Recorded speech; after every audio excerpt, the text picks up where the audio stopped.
دونوں نے اپنے آپ کو آئینے میں دیکھا، پھر گھوم کر ایک دوسرے کو دیکھتی ہوئی بولی، ٹھیک ہے، ایک دم پرفیکٹ۔ دونوں شانہ بشانہ ہو کر چلتی ہوئی خوابگاہ سے باہر آ گئی۔ پھر وہ خوابگاہ کے پیچھے جانے لگی۔ پیچھے جیل خانہ تھا۔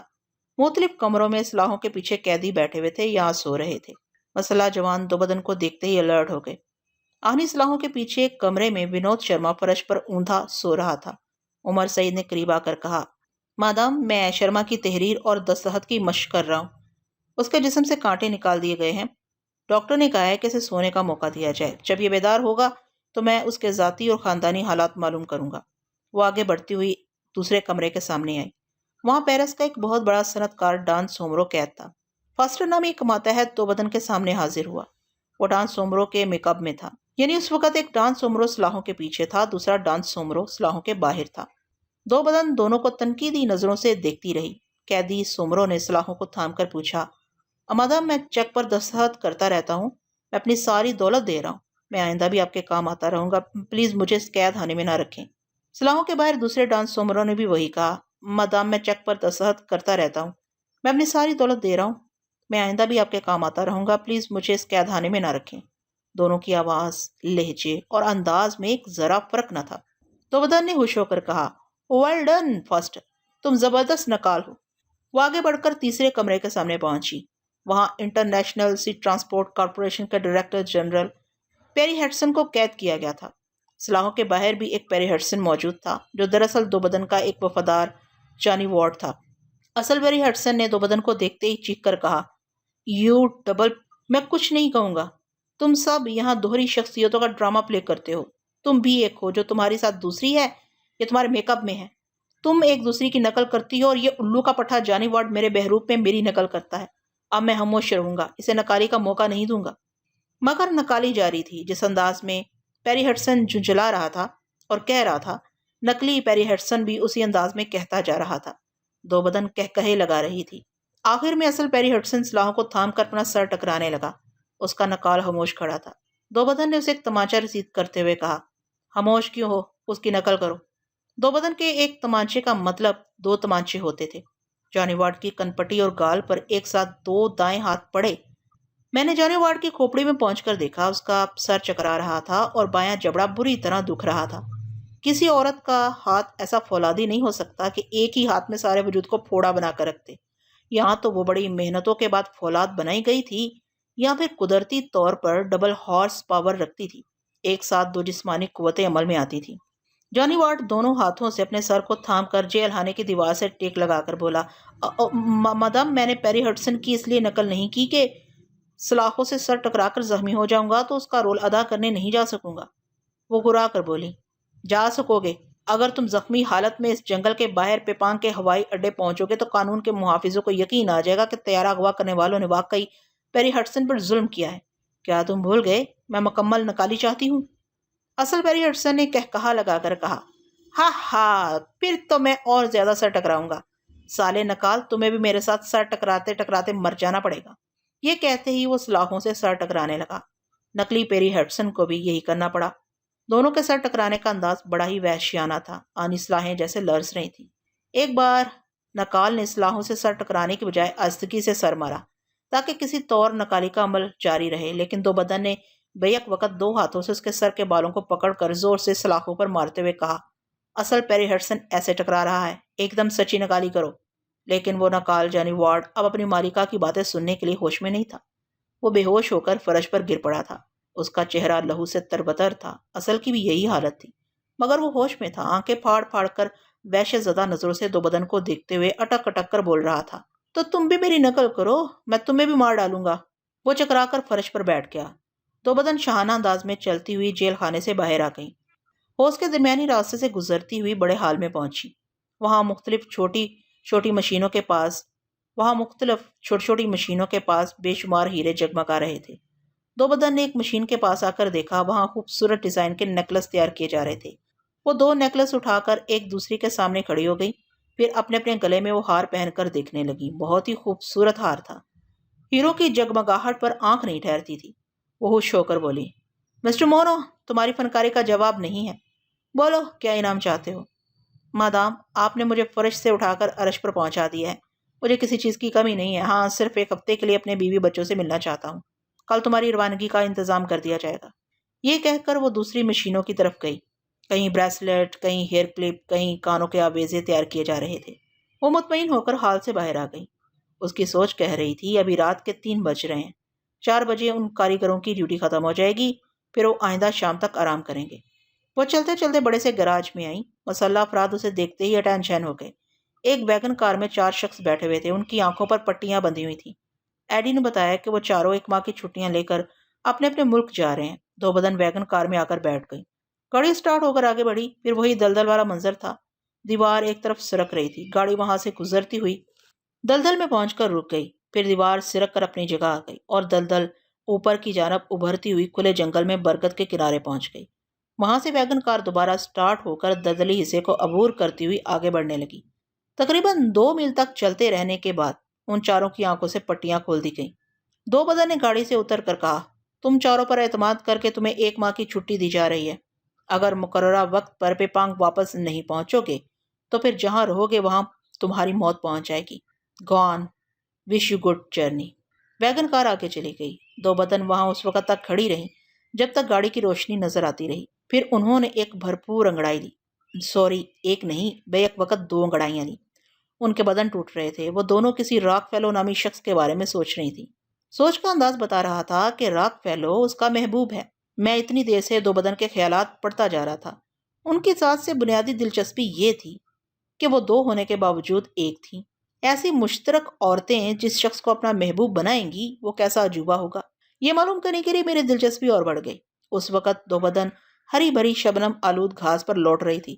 دن رات زمین دوز اڈے میں قید رہنے کے بعد وہ ہر رات 3 بجے کھلی فضا میں آتی تھی اور صبح تک آزاد پنچھی کی طرح جنگل میں گھومتی رہتی تھی۔ لیکن وہ رات راک فیلو سے ملاقات کے لیے مقرر تھی۔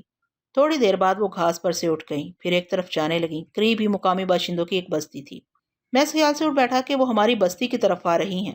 میرے کاٹیج کی کھڑکی کھلی ہوئی تھی، باہر چاندنی میں جنگل سو رہا تھا، چاروں طرف گہری خاموشی چھائی ہوئی تھی۔ میں نے شبانہ پر ایک نظر ڈالی، پھر آہستگی سے اٹھ کر کھڑکی کے پاس آ گیا۔ 2 بدن کی سوچ کہہ رہی تھی کہ بستی نگاہوں کے سامنے ہے۔ کچھ مقامی اور غیر مقامی باشندے ہاتھوں میں مشالیں لیے ان کے استقبال کے لیے کھڑے ہوئے ہیں۔ میرا خیال غلط نکلا اور نہ ہی کوئی استقبال کے لیے کھڑا ہوا تھا۔ وہ کوئی دوسری بستی تھی۔ وہاں مقامی باشندے 2 بدن کے آگے گھٹنے ٹیک رہے تھے اور سر جھکا رہے تھے۔ وہ ان کے درمیان سے گزرتی ہوئی ایک جھونپڑی میں آئیں۔ سب لوگ باہر رک گئے۔ 2 بدن نے جھونپڑی کے دروازے کو اندر سے بند کر لیا۔ اس کمرے میں مختصر سا رہائشی سامان تھا۔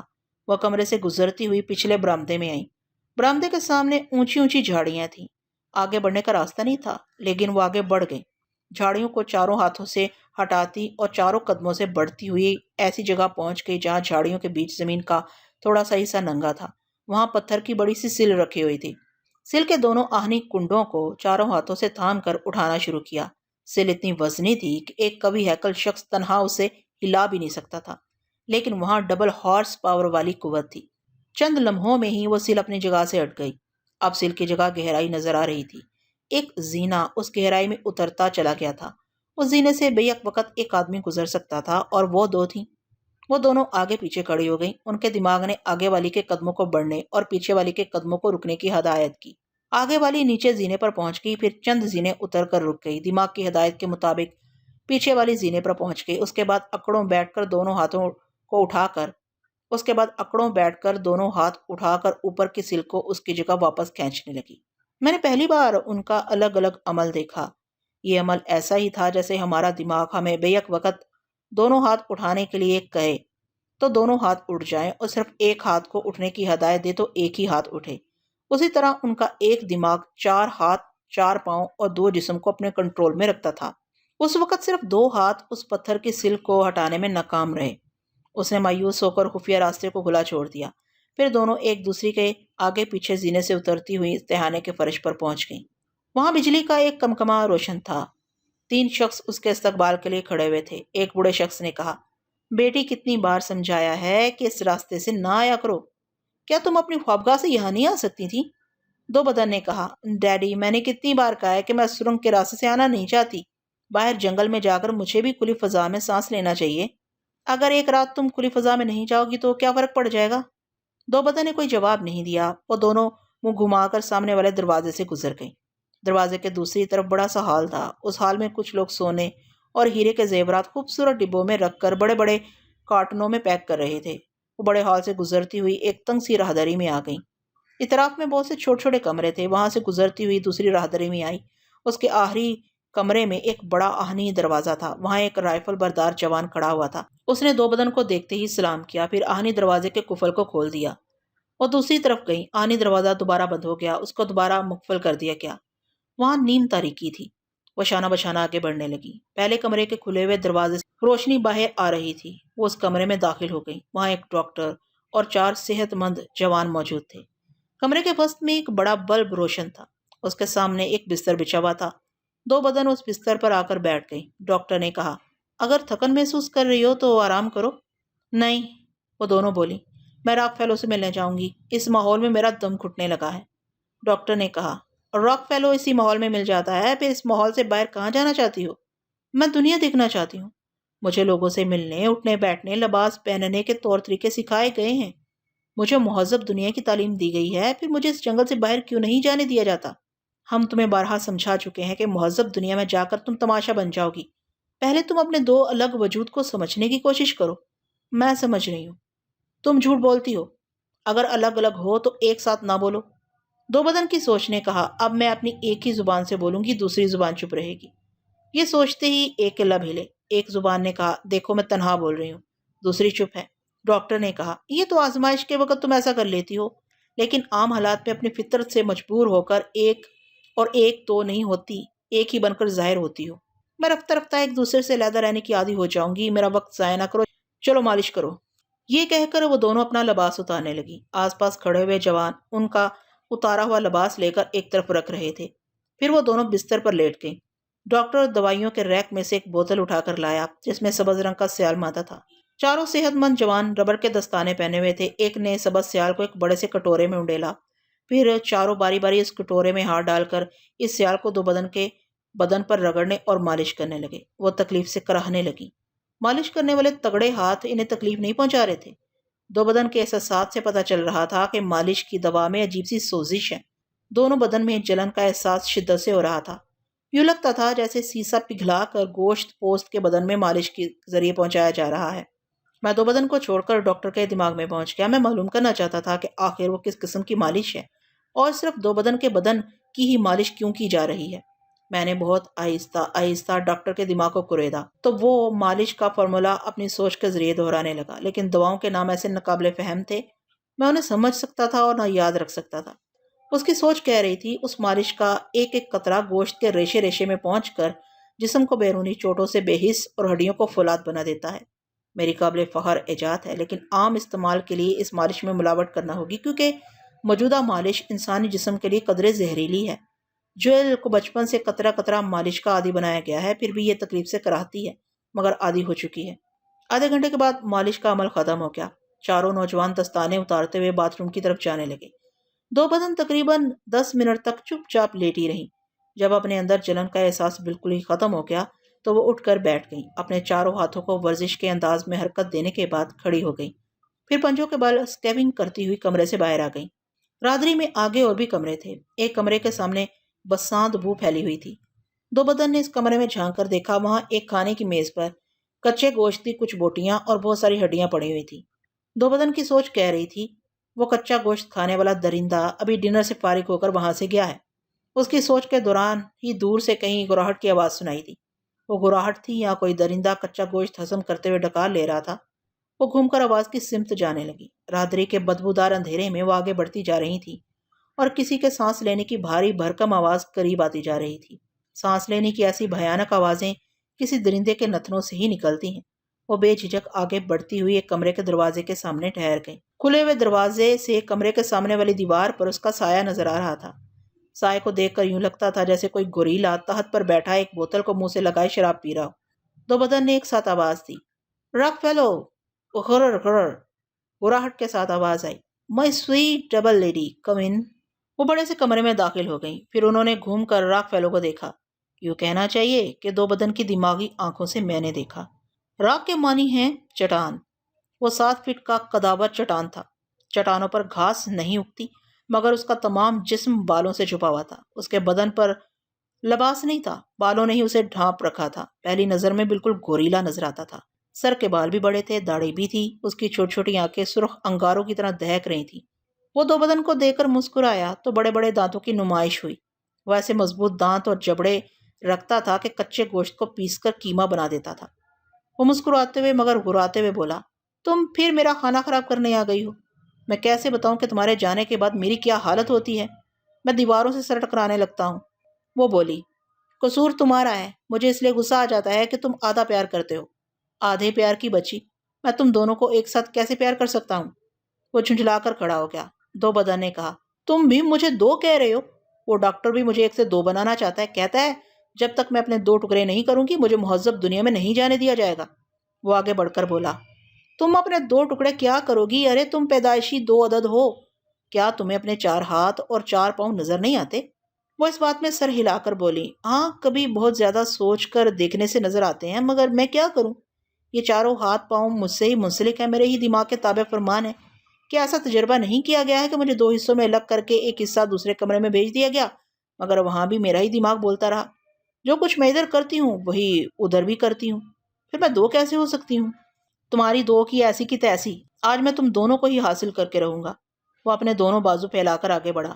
وہ بالوں بھرے سخت اور کھدرے بازو ایسے تھے کہ فولادی بازوؤں کو توڑ کر رکھتے تھے۔ کوئی بھی عورت انہیں دیکھ کر دہشت سے مر جاتی، مگر دو بدن جذباتی انداز میں آگے بڑھ کر اس کے بازوؤں میں سما گئی۔ راک فیلو کی سانسوں کی آوازیں ایسی تھی جیسے اژدہا سانس کھینچ رہا ہو، جیسے وہ دو بدن کو سانسوں کے ذریعے کھینچ کر نکل لینا چاہتا ہو۔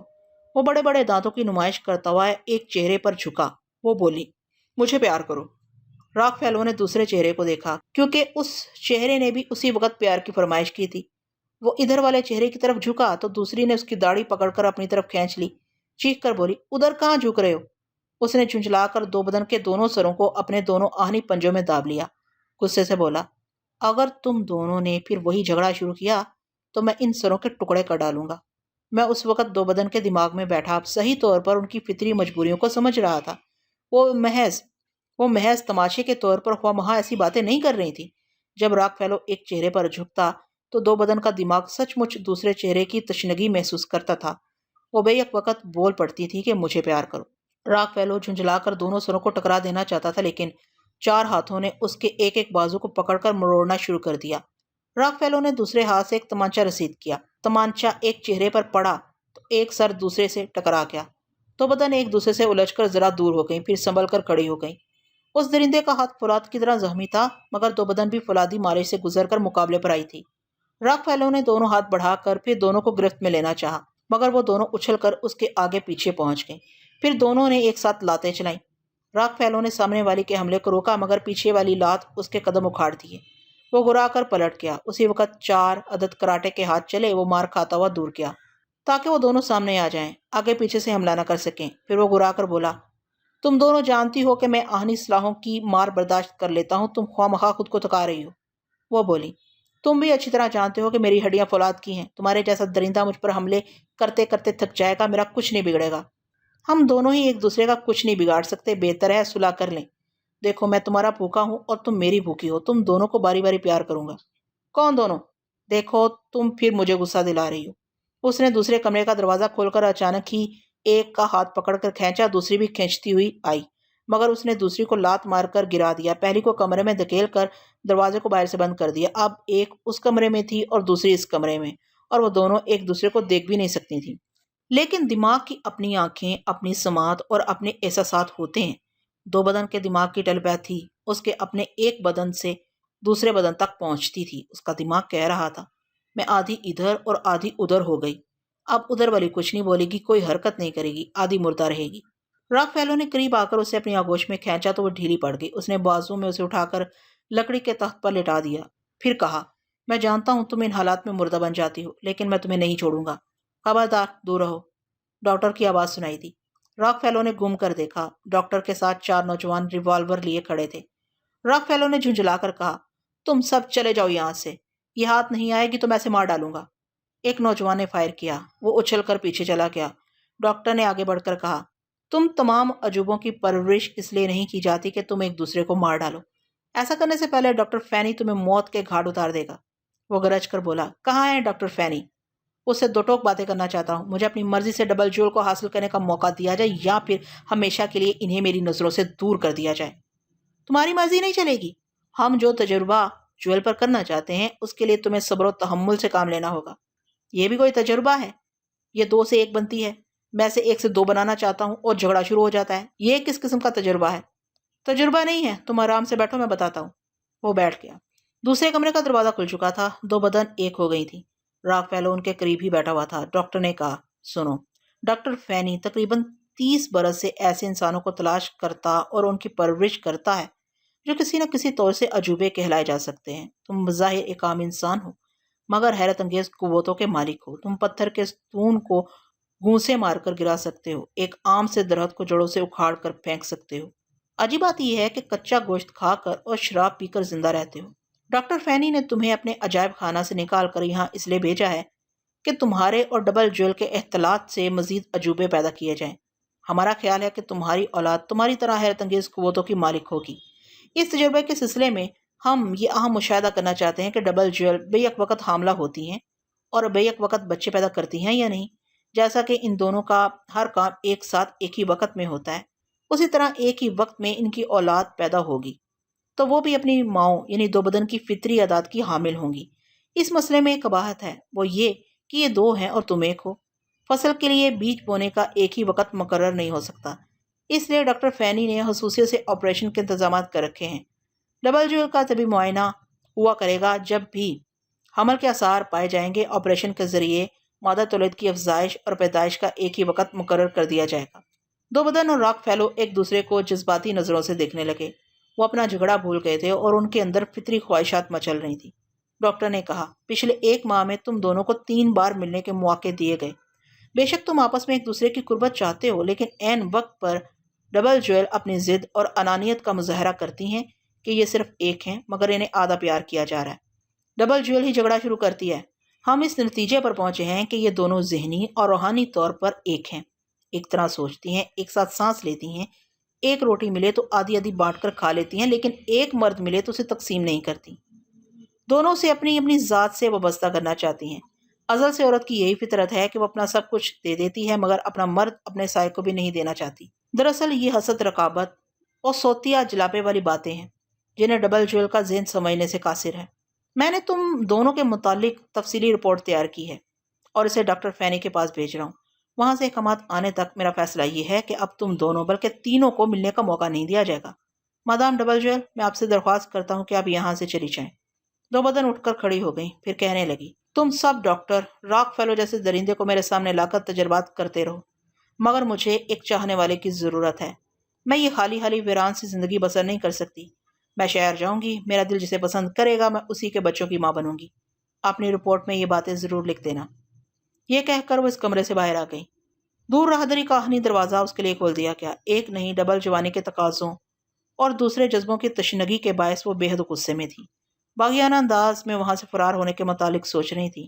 اس بار انہوں نے واپس جانے کے لیے اس بستی کا راستہ اختیار نہیں کیا جہاں سے وہ آئی تھیں. راستہ بدل کر ایک سرنگ کے دھانے پر پہنچ گئیں. وہاں دیوار سے ایک مشال لگی تھی. ان کے دماغ نے ہدایت دی کہ صرف ایک ہاتھ مشال کو تھامے گا. وہ ایک ہاتھ سے مشال اٹھا کر سرنگ میں داخل ہو گئی. میں نے اس کی سوچ میں سوال کیا، کیا ڈاکٹر درست کہہ رہا تھا کہ میں اپنی سو کا ناپ ہوں؟ میں اپنے دوسرے بدن سے رقیبوں کی طرح جلتی ہوں. اس کی سوچ نے کہا، ڈاکٹر بکواس کرتا ہے. دوسرا بدن بھی میرا ہے، نہ میں اسے الگ سمجھتی ہوں نہ ہی اس سے جلتی ہوں. پتہ نہیں قدرت نے مجھے کیا بنا کر چھوڑ دیا ہے.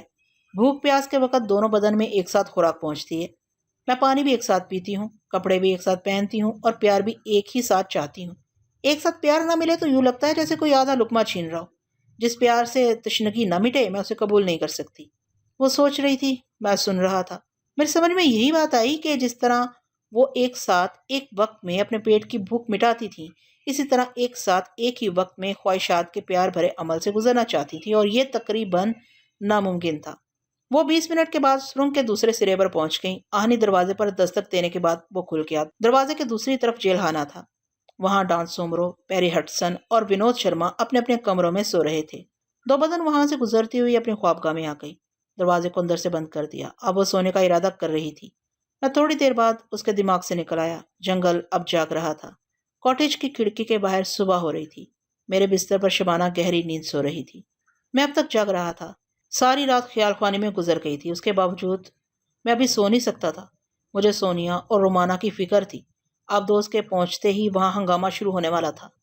میں نے ان کی خیریت معلوم کی۔ وہ دونوں اپنے اپنے کیبن میں سو رہی تھیں۔ عاظم بھی سو رہا تھا، مگر آبدوز میں آنے والے انجانے دشمنوں کے متعلق ڈراؤنے خواب دیکھ رہا تھا۔ میں بحری جہاز سے بھی واپس آ گیا۔ اس جہاز میں سونیا اور رومانہ کے 4 دن گزر چکے تھے۔ میرا دل کہہ رہا تھا کہ اب کسی لمحے بھی آبدوز وہاں پہنچ سکتی ہے۔ میں سو نہیں سکتا تھا، اس لیے غسل کرنے کے لیے باتھ روم میں چلا گیا۔ نیند اور تھکن سے برا حال تھا۔ ٹھنڈے پانی سے غسل سے قدرے تازگی محسوس ہوئی۔ میں تولیہ لپیٹ کر باتھ روم سے باہر آ گیا۔ میرے کمرے کی کھڑکی بند ہو چکی تھی، حالانکہ میں اسے کھلا چھوڑ کر چلا گیا تھا۔ میں نے شبانہ کی جانب دیکھا۔ وہ نیند سے بھیگی ہوئی آنکھیں کھولے مسکرا رہی تھی۔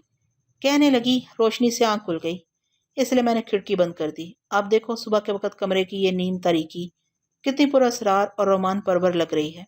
یہ کہہ کر اس نے ایک بھرپور انگڑائی لی۔ میں اسے ہمدردی سے دیکھنے لگا، کیونکہ جس کے سامنے اسے انگڑائی لینی تھی وہ اسے ہزاروں میل دور تھا، اور پتہ نہیں آئندہ وہ اسے مل بھی سکے گا یا نہیں۔ ادھر شبانہ کی آرزوئیں موزور آندھی کی طرح تھی۔ میں نے گہری ہمدردی کے جذبے سے کہا، شبانہ جتنی جلدی ممکن ہو کوئی دوسرا ساتھی تلاش کر لو۔ ہاں، ایک شادی کی شوہر بچھڑ گیا، تمہیں اپنا بنایا، تم بھی کترا رہے ہو۔ سارے مرد ہر جائے بھنورے ہوتے ہیں، پھر کیوں نہ تم ہی ساتھی بن کر رہو۔ میں دیکھتے ہی دیکھتے بچھڑنے والا ہوں۔ تمہیں بہت جلد میری باتوں کا یقین آ جائے گا۔ دیکھو شبانہ، تم ایک ارب پتی باپ کی بیٹی ہو، اپنے ڈیڈی کے پاس واپس چلی جاؤ، وہ تمہیں معاف کر دیں گے۔ تمہارے مشورے کا شکریہ۔ وہ بستر سے اٹھتی ہوئی بولی، یہاں آرام سے لیٹو، میں تمہارے زخموں کی مرہم پٹی کروں گی۔ وہ ایک بہترین نرس بھی تھی۔ میں بستر پر لیٹ گیا۔ شبانہ، میں ایک شرط پر دوست بن کر رہ سکتا ہوں۔ وہ دواؤں کا بکس اٹھا کر لے آئی۔ میں تمہاری ہر شرط ماننے کے لیے تیار ہوں۔ یہاں سے چلی جاؤ، اپنے ڈیڈی سے صلح کر لو۔ اچھا، تو مجھے یہاں سے بھگانے کی شرط لگا رہے ہو؟ بڑی اچھی دوستی ہے۔ اوہ، پہلے بری بات تو سنو۔ کچھ دنوں کے بعد میں تمہارے پاس انقرہ پہنچ جاؤں گا۔ تمہارے ڈیڈی مجھے عازم سمجھتے رہیں گے؟ چلو دوا لگاتی جاؤ۔ نہیں، پہلے یہ بتاؤ کہ تمہاری ان باتوں میں کہاں تک صداقت ہے؟ میں سچ کہہ رہا ہوں، تمہاری قسم۔ تو پھر میرے ساتھ چلو۔ ڈیڈی تمہیں عازم، میرا شوہر، اپنا داماد سمجھیں گے۔ ٹھیک ہے، مگر وہ مجھے داماد تسلیم نہیں کرتے ہیں۔ تم پہلے جا کر انہیں یہی تاثر دو کہ میں ان کی ہٹ درمی سے ناراض ہوں۔ وہ مان جائیں گے تو میں واپس آ جاؤں گا۔ تم باتیں خوب بناتے ہو۔ میں جھوٹا ہی صحیح، جھوٹے کی دوستی ناپائیدار ہوتی ہے۔ میں نے منہ پھیر لیا۔ وہ پاس آ کر مجھ پر جھک گئی۔ تم تو ناراض ہو گئے۔ میں نے جواب نہیں دیا۔ وہ چہرے کو میرے اپنے ملائم چہرے سے سہلانے لگی۔ بلا شبہ وہ پھول کی پنکھڑیوں جیسی چکنی اور ملائم تھی۔ نظریں پھسلنے سے دل پھسل جاتا تھا۔ خود کو حوالے کر دینے کا انداز اتنا پیارا تھا کہ بے اختیار پیار سا آ جاتا تھا۔ یہ بات میں احساس ہوا کہ میں بے اختیار ہوتا چلا گیا تھا۔ بعض حسین مجسمے ہوتے ہیں جو بدن کی ٹیلیپیتھی سے ہوش اڑا دیتے ہیں۔ میں نے پوری سچائی سے تعریف کی۔ تم لاجواب ہو، وہ سانسوں کی سرگم میں بولی۔ تم باکمال ہو۔ میں تم سے انقرہ میں ملوں گا، اپنے ڈیڈی سے صلح کر لو۔ خوش ایسے وقت باپ دادا کو یاد نہیں کیا جاتا۔ میں نے بڑے پیار سے ظلم کیا۔ وہ بے اختیار چیخ پڑی، ارے باپ رے باپ، آپ کس لیے پکار رہی ہو باپ کو؟ وہ جھیم کر ہلکے ہاتھوں سے مجھے مارنے لگی، پھر ایک دم سے گلے کا ہار بن کر بولی، میں تمہیں بھول نہیں سکتی۔ میں بھی نہیں بھول سکتا۔ تم انقرہ پہنچو گی، اس کے 2 دن کے بعد میں بھی پہنچ جاؤں گا۔ بڑے پیار سے اپنی خوشیاں مجھ پر لٹانے لگی۔ میں کئی دنوں کا تھکا ہوا تھا۔ تھوڑی دیر بعد میں جوانی کی دھوپ اور زلفوں کی ٹھنڈی چھاؤں میں سو گیا۔ نیند کے ایسے ہی وقفے میں میرا دماغ پرسکون رہتا ہے۔ نہ میں کچھ سوچتا ہوں، نہ کسی کی سوچ سے الجھتا ہوں۔ مجھے کسی کی فکر نہیں ہوتی، کسی کا غم نہیں کھاتا، کسی کو کسی منزل تک پہنچانے کا فرض مجھ پر عائد نہیں ہوتا۔ میں ساری ذمہ داریوں سے آزاد ہو جاتا ہوں۔ ایک بات بتا دوں کہ اول تو سونے کی فرصت کم ہی ملتی ہے، اور جب ملتی ہے تو میری جیسی پرسکون نیند بہت کم لوگوں کو نصیب ہوتی ہے۔ دوپہر کو شبانہ نے جھنجھوڑ کر اٹھایا، اب اٹھ بھی جاؤ، رات کو بھی سوتے رہے، دن بھی سوتے گزار دو گے کیا؟ میں نے اسے یہ نہیں بتایا کہ پچھلی رات خیال خانے میں گزر گئی تھی۔ میں اٹھ کر باتھ روم میں گیا۔ وہاں میں نے سونیا اور رومانہ کی خیریت معلوم کی۔ وہ دونوں ڈراگون اور عازم کے ساتھ ایک میز کے اطراف کھانے پینے کے دوران باتیں کر رہی تھیں۔ ڈراگون بہت مجبوری کی حالت میں وعدہ کر رہا تھا کہ آپ دوست نظر آتے ہی وہ سونے، رومانہ اور عازم کو اسٹین گن اور ہینڈ گرنیڈ وغیرہ دے دے گا۔ میں مطمئن ہو کر اپنے باتھ روم میں واپس آ گیا۔ وہاں سے واپس آ کر میں نے لباس پہن لیا۔ میز پر کھانا تیار تھا۔ کھانے کے دوران شبانہ نے کہا، طیارے کے مسافر تم سے ملنے کے لیے بے چین ہیں۔ مانگلا اور سیتو نے انہیں بتایا ہے کہ تم کالا جادو جانتے ہو۔ تم نے جادو کے ذریعے دشمنوں کو ہلاک کیا ہے۔ کیا مصیبت ہے، ان لوگوں نے مجھے جادوگر بنا دیا ہے۔ کیا تم باہر گئی تھی؟ ہاں، یہاں کے مقامی باشندے میری بڑی عزت کر رہے ہیں۔ جانتے ہو کیوں؟ بولتی جاؤ، سن رہا ہوں۔ اس لیے کہ میں نے دیوتا کے ساتھ رات گزاری ہے۔ ہاں، تم نے مجھے بتایا نہیں کہ تم نے ایک حسین لڑکی کو قیدی بنا کر رکھا ہے؟ میں نے کہا، اس کا نام روزی ہے، اس کے ساتھ ایک ادھیڑ عمر کی عورت بھی ہے۔ پچھلی رات وہ مجھے زہریلا انجیکشن دینا چاہتی تھی اور روزی مجھے زہریلا دودھ پلانا چاہتی تھی۔ ہاں، سے تو کہہ رہا تھا کہ تم نے اپنے علم سے زہریلے دودھ اور انجیکشن کا پتہ لگایا تھا۔ سچ سچ بتاؤ، تم کیسا علم جانتے ہو؟ میں کوئی پراسرار علم نہیں جانتا، اسے میری ذہانت سمجھو۔ میں ان عورتوں کے ساتھیوں کو بے دردی سے ہلاک کیا تھا۔ اگر وہ عورتیں مجھے مار ڈالنے میں کامیاب ہو جاتی تو پھر اس بستی پر ان کی حکومت قائم ہو جاتی۔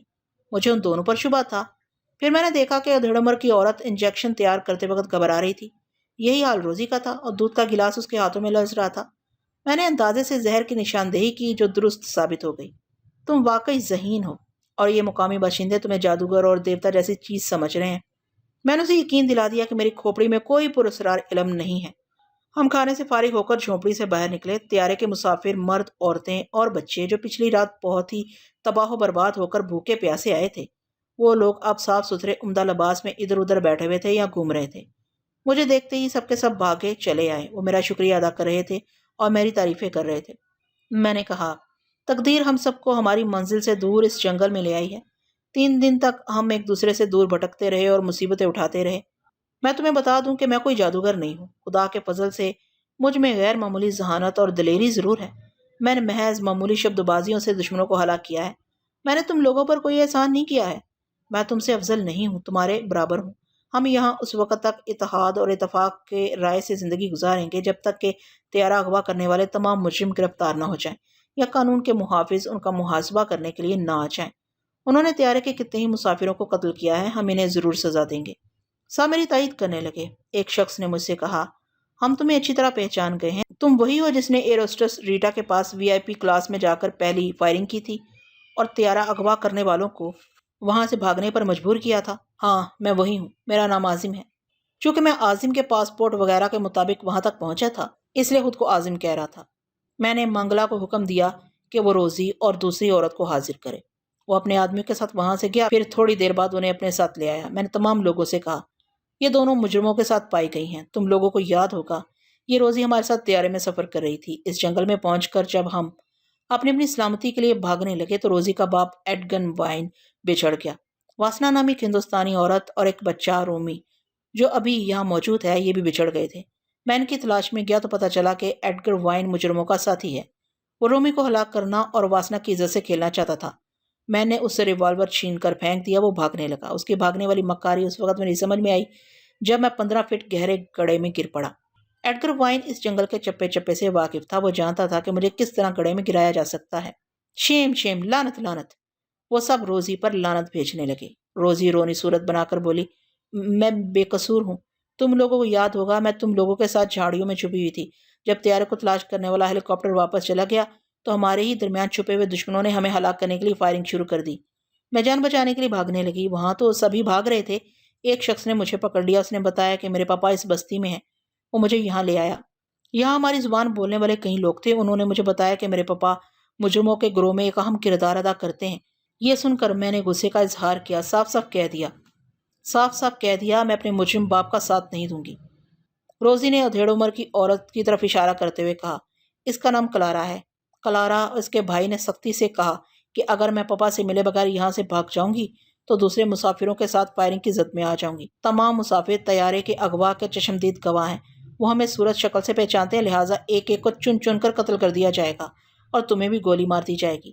انہوں نے مجھے ایسی دھمکیاں دی کہ اپنی جان کی سلامتی کے لیے مجھے یہاں رکنا پڑا۔ میں نے پوچھا، تمہارا باپ ایڈگر وائن کہاں ہے؟ پتہ نہیں، مجھے 2 دن سے کہا جا رہا ہے کہ وہ آنے والا ہے، لیکن اس کے آنے سے پہلے تم نے بستی پر قبضہ کر لیا۔ میں تم سے خوفزدہ تھی۔ میں نے سوچا تم نے تمام مجرموں کو مار ڈالا ہے، اگر میرے پاپا آئیں گے تو تم انہیں بھی مار ڈالو گے۔ یہ سوچ کر میں نے دودھ میں زہر ملایا تھا، مگر تم بہت پراسرار ہو، تمہیں ڈھکی چھپی باتوں کا علم ہو جاتا ہے۔ میں نے بلند آواز میں کہنا شروع کیا کہ میں کوئی پراسرار بندہ نہیں ہوں۔ جو باتیں میں نے شبانوں کو سمجھائی تھیں وہی انہیں بھی سمجھائیں۔ بہت سے لوگ قائل ہو گئے کہ میں کام سا آدمی ہوں۔ پھر میں نے لوگوں سے کہا کہ وہ روزی اور کلارا کے متعلق فیصلہ سنائیں۔ وہ لوگ آپس میں مشورے کرنے لگے۔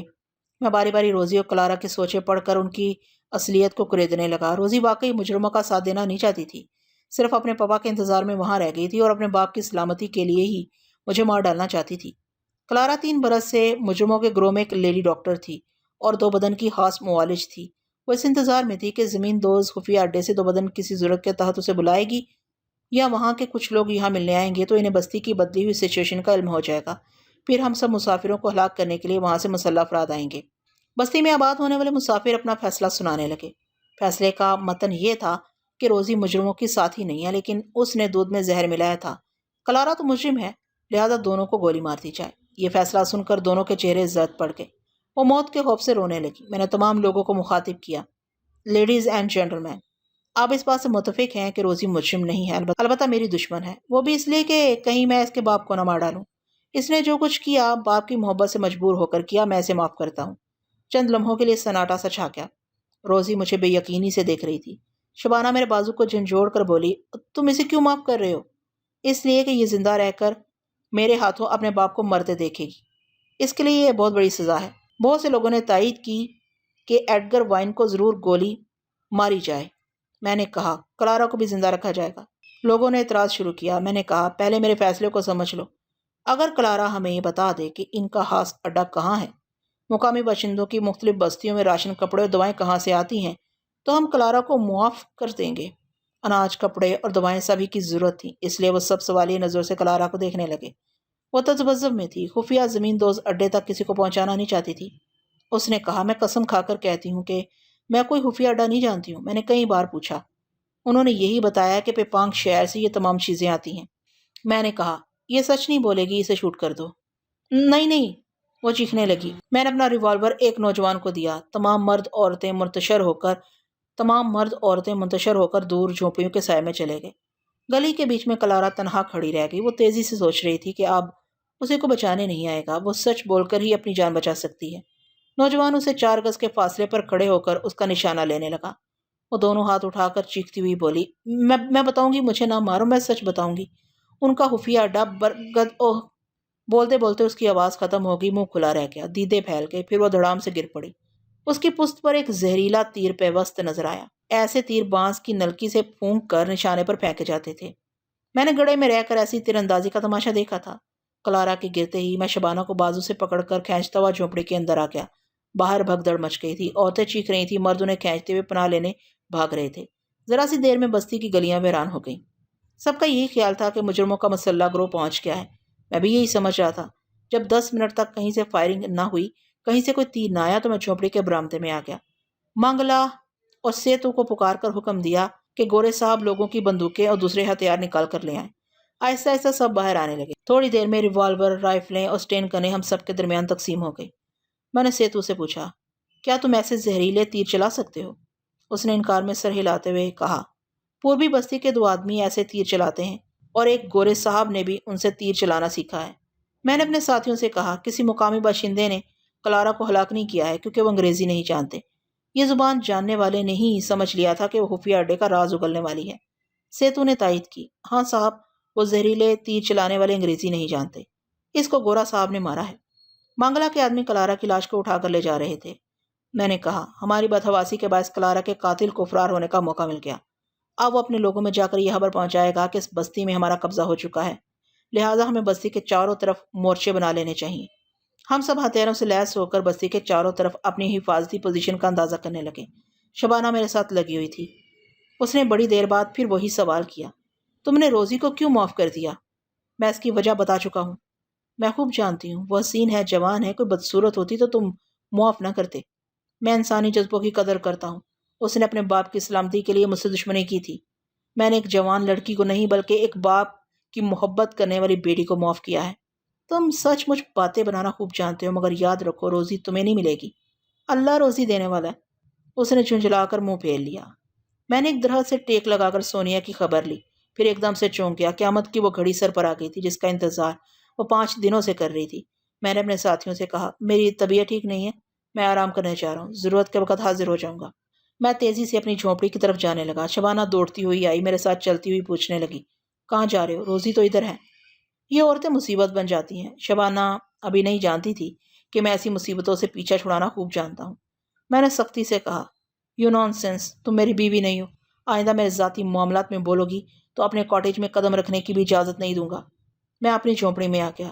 وہ بھی اندر آ کر بولی، تو تم تو ناراض ہو گئی؟ بکواس مت کرو، میں یہاں تم سے رومانس کرنے نہیں آیا ہوں۔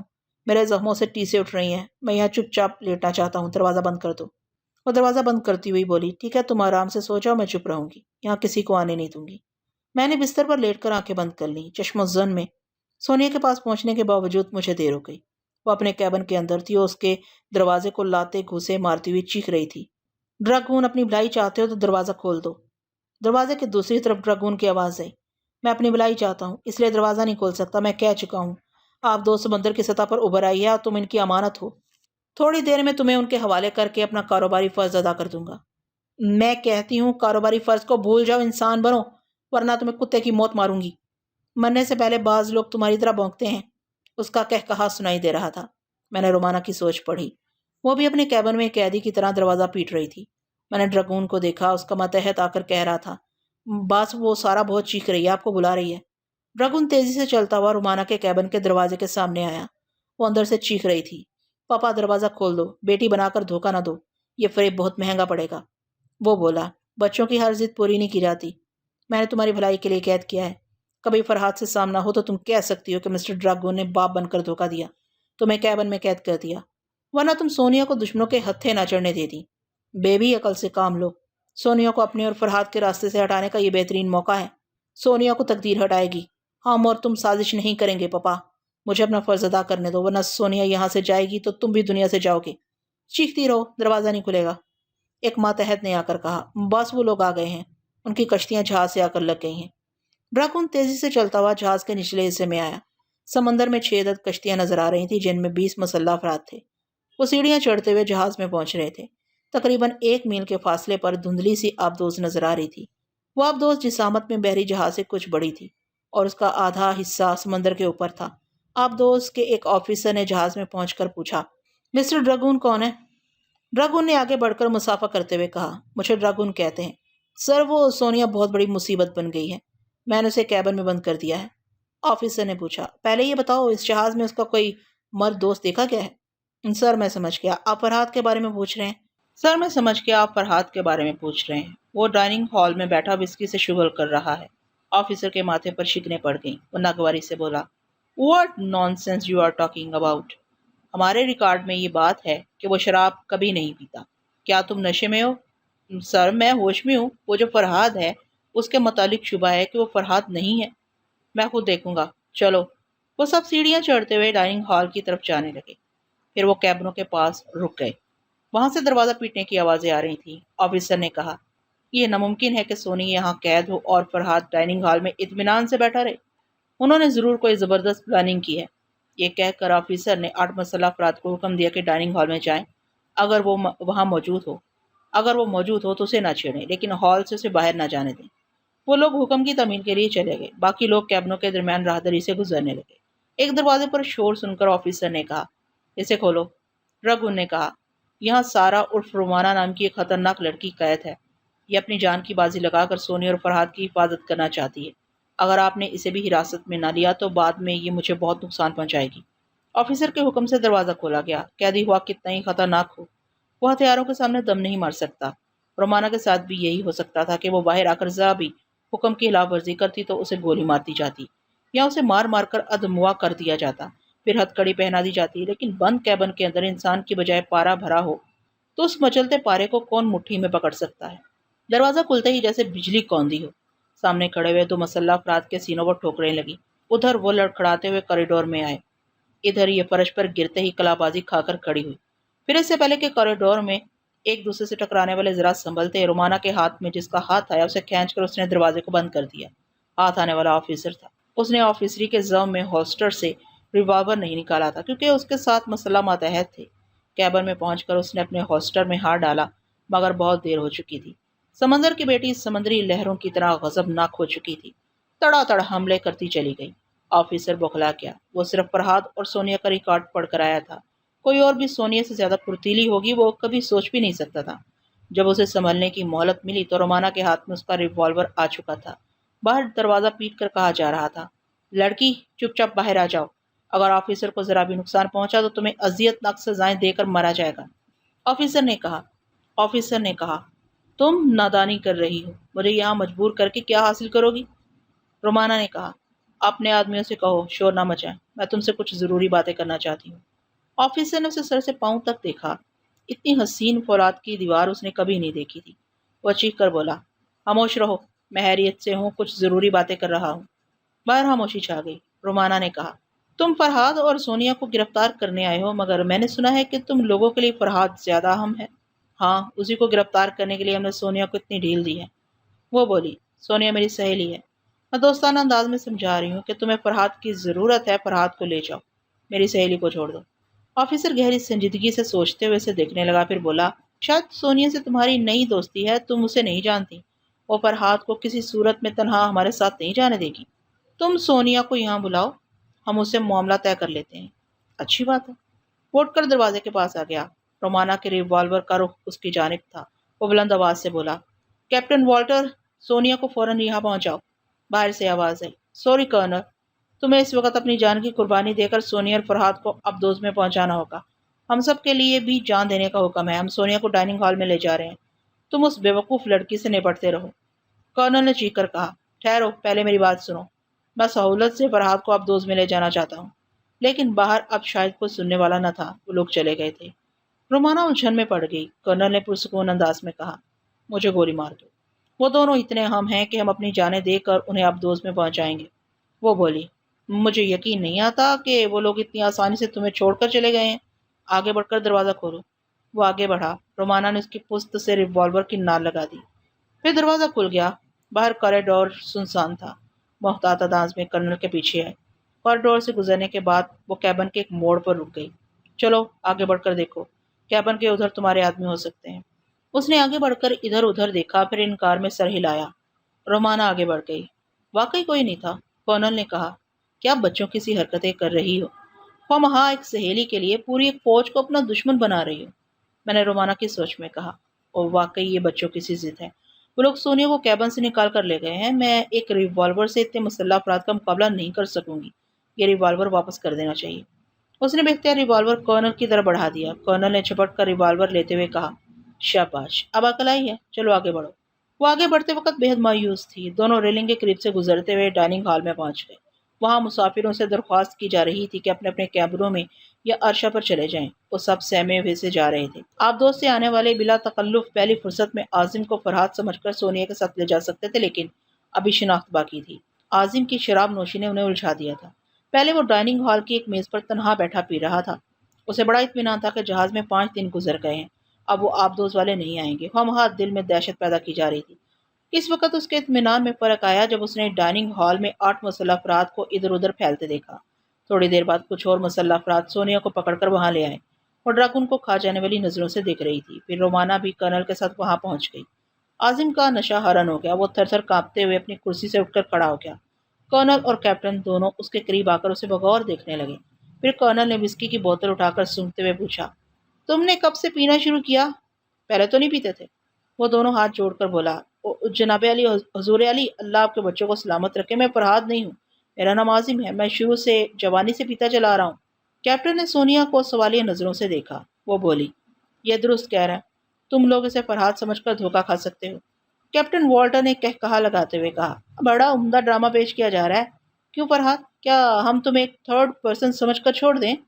بخدا میں تھرڈ پرسن ہی ہوں، میرا نام عاظم۔ کیپٹن والٹر کا ایک الٹا ہاتھ اس کے منہ پر پڑا۔ عاظم لڑکھڑا کر پیچھے کی طرف گرا، پھر دھاڑے مار کر رونے لگا۔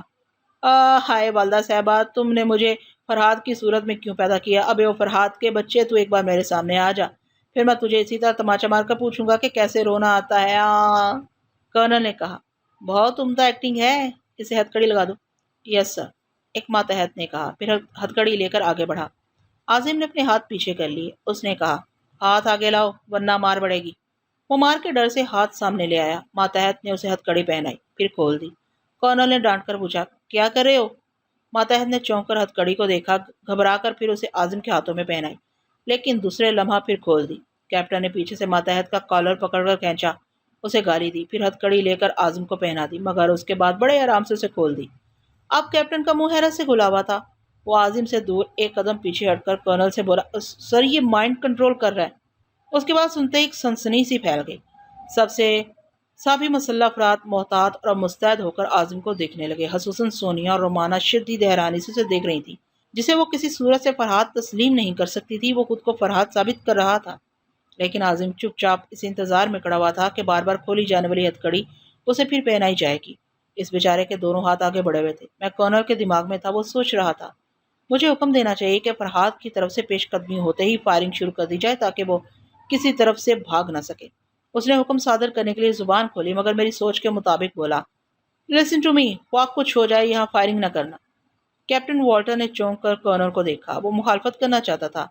میں اس کی کھوپڑی میں پہنچ گیا۔ اس نے بے اختیار میری سوچ کے مطابق کہا، آل رائٹ، فائرنگ نہ کی جائے، ہم فرحاد کو دوست بنا کر اپنے ساتھ لے جائیں گے۔ اس کی بات ختم ہوتے ہی میں عازم کے دماغ میں پہنچ کر بیٹھ گیا۔ اس نے اچانک کہا لگا کر کہا، ہاں ہاں، میری یادداشت گم ہو گئی تھی۔ یہ ساری یادداشت بھی کیا چیز ہے، جب چاہتی ہے گم ہو جاتی ہے، جب چاہتی ہے واپس چلی آتی ہے۔ لو آ گئی، مجھے اس خوشی میں ناچنا چاہیے۔ پھر اس نے ایک ہاتھ سر پر اور دوسرا کمر پر رکھ لیا۔ تک دھنا دھن، تک دھنا دھن، وہ باقاعدہ ٹھمکے لگاتا ہوا شراب کی بوتل کے پاس پہنچ گیا۔ سونیا نے کہا، فرحاد سنجیدگی اختیار کرو، یہ کیا کر رہے ہو؟ سنجیدگی؟ ہاں ہاں ہاں، وہ کہے لگانے لگا۔ اب مجھے فرحاد کہہ رہی ہو؟ کیوں رومانہ، تم کیا کہو گی؟ رومانہ حیرانی اور پریشانی سے بولی، میری سمجھ میں نہیں آتا میں کیسے دھوکہ کھا گئی، مجھے معاف کر دو فرحاد، میں نے تمہیں پہچانا نہیں تھا۔ نہیں پہچانا؟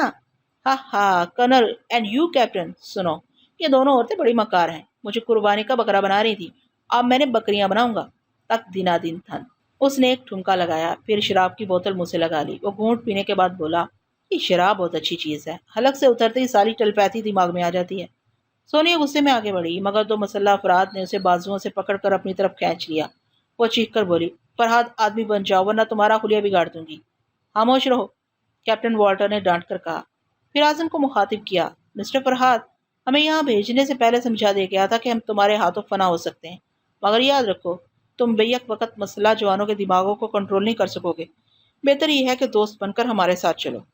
دوست؟ میں نے اعظم کے دماغ میں کہا لگایا۔ اس نے کہا، میں تمہاری دوستی کو اچھی طرح سمجھتا ہوں، بہرحال میں ایک شرط پر دوستی قبول کروں گا، یعنی تنہا آبدوز میں جاؤں گا۔ اگر سونیا اور رومانہ کو حراست میں لیا گیا یا انہیں نقصان پہنچایا گیا تو پھر میں یہاں مرنے سے پہلے قیامت کا منظر پیش کروں گا۔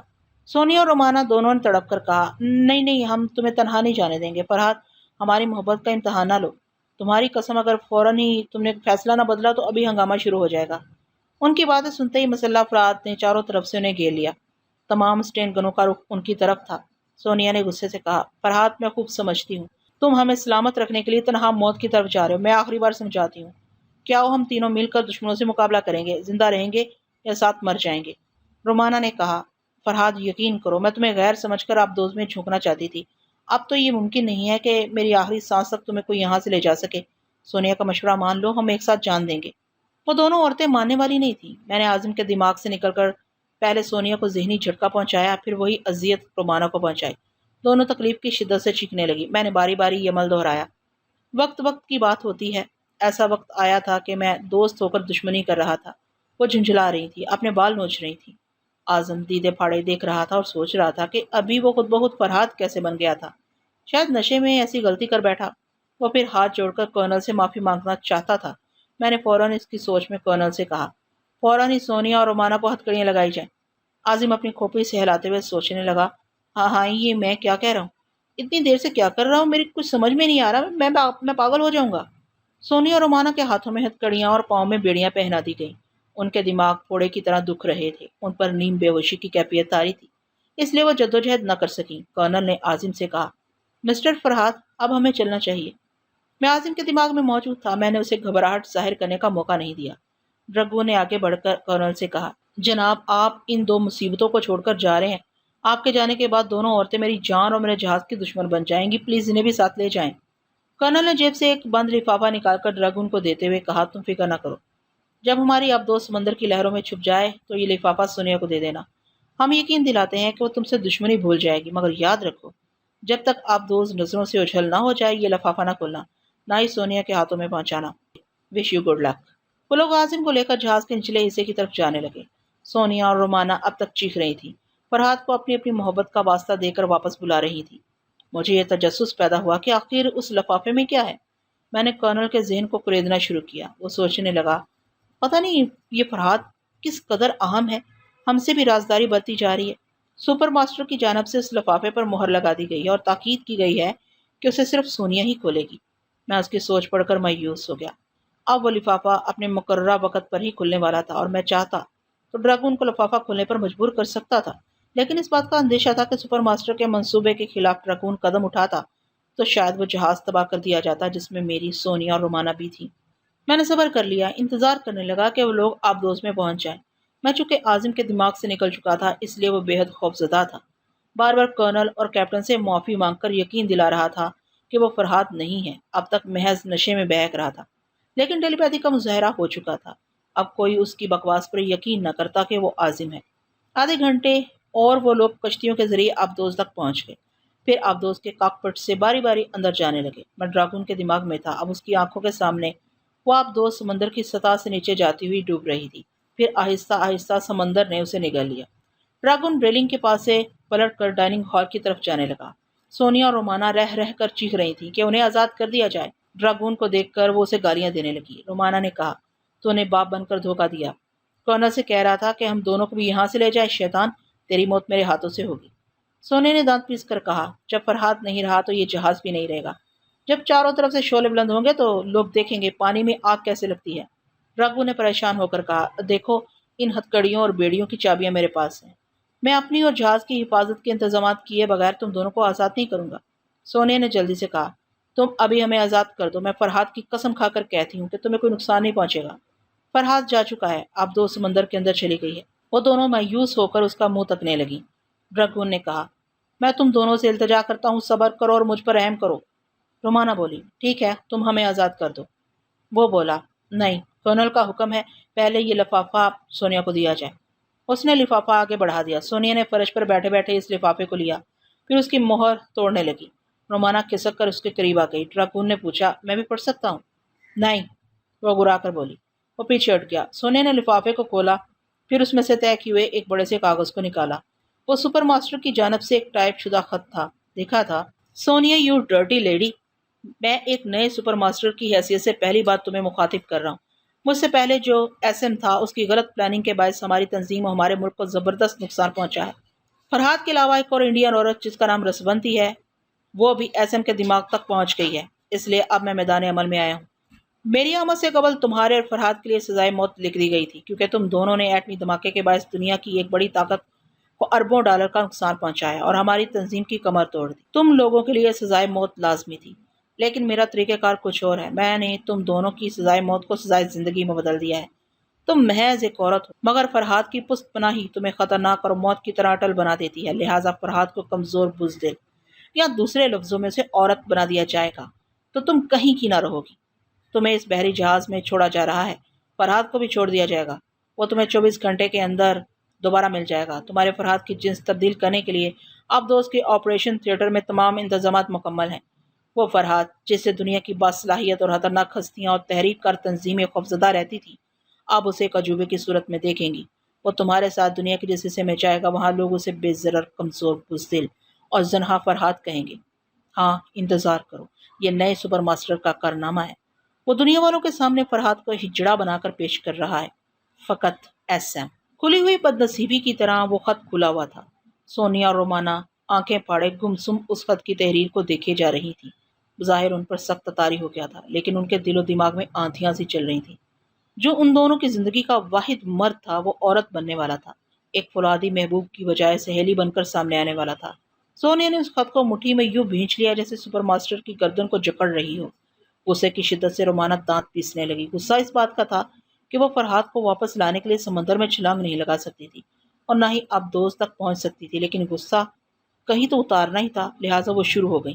رومانہ نے پہل کی، جمناسٹک کا مظاہرہ کیا، ہتھکڑی سے بندھے ہاتھوں کو ٹانگوں کے نیچے لے جا کر پشت پر لائی، پھر انہیں فرش پر ٹیک کر بیڑیوں سے بندھی ہوئی دونوں ٹانگیں چلا دی۔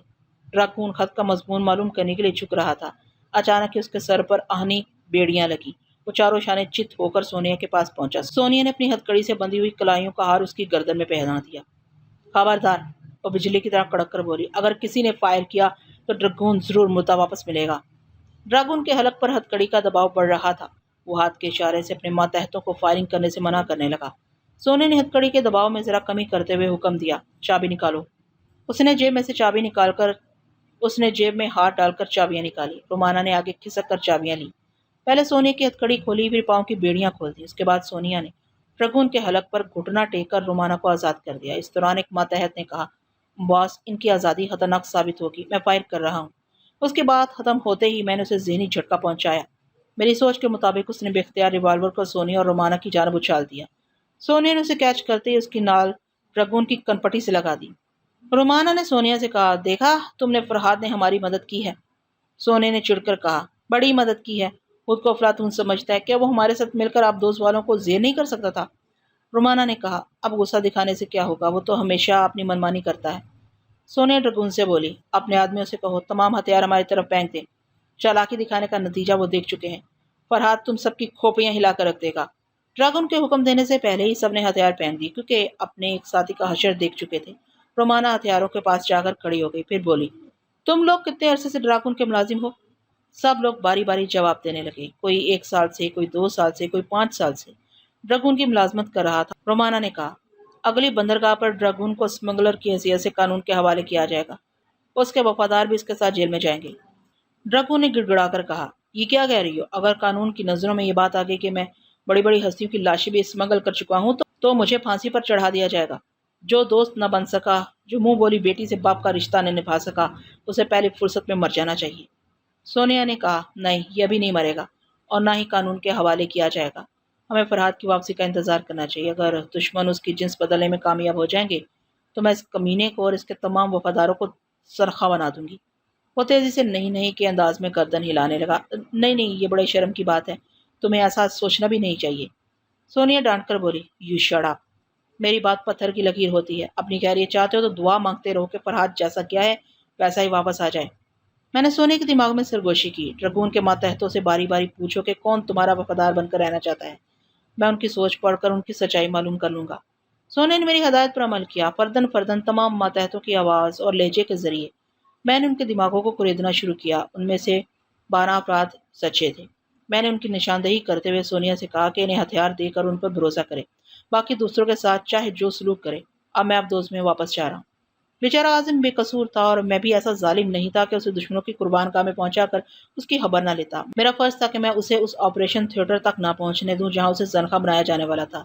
ابدوز کے اندر بحری فوج کی ایک چھوٹی سی بستی آباد تھی، سب ہی فوجی وردی میں تھے۔ میں عازم کے دماغ میں بیٹھا اس کی سہمی ہوئی سوچ کے ذریعے معلومات حاصل کر رہا تھا۔ وہ ایک کیبن میں بیٹھا ہوا سوچ رہا تھا، خدایا میں کہاں آ کر پھنس گیا۔ اگر میں شبانہ سے شادی نہ کرتا تو اس کے باپ کے گنڈے مجھے رومانہ تک نہ پہنچاتے، اور رومانہ اور سونیا مجھے دشمنوں کے حوالے نہ کرتی۔ مگر نہیں، قصور تو میرا ہی ہے۔ میں نے فرحاد بن کر حکم دیا تھا کہ دونوں عورتوں کو ہتھکڑیاں پہنا دی جائیں، ورنہ وہ بیچاریاں مجھے بچانے کے لیے جان کی بازی لگا دیتی۔ مگر میں فرحاد کیسے بن جاتا ہوں؟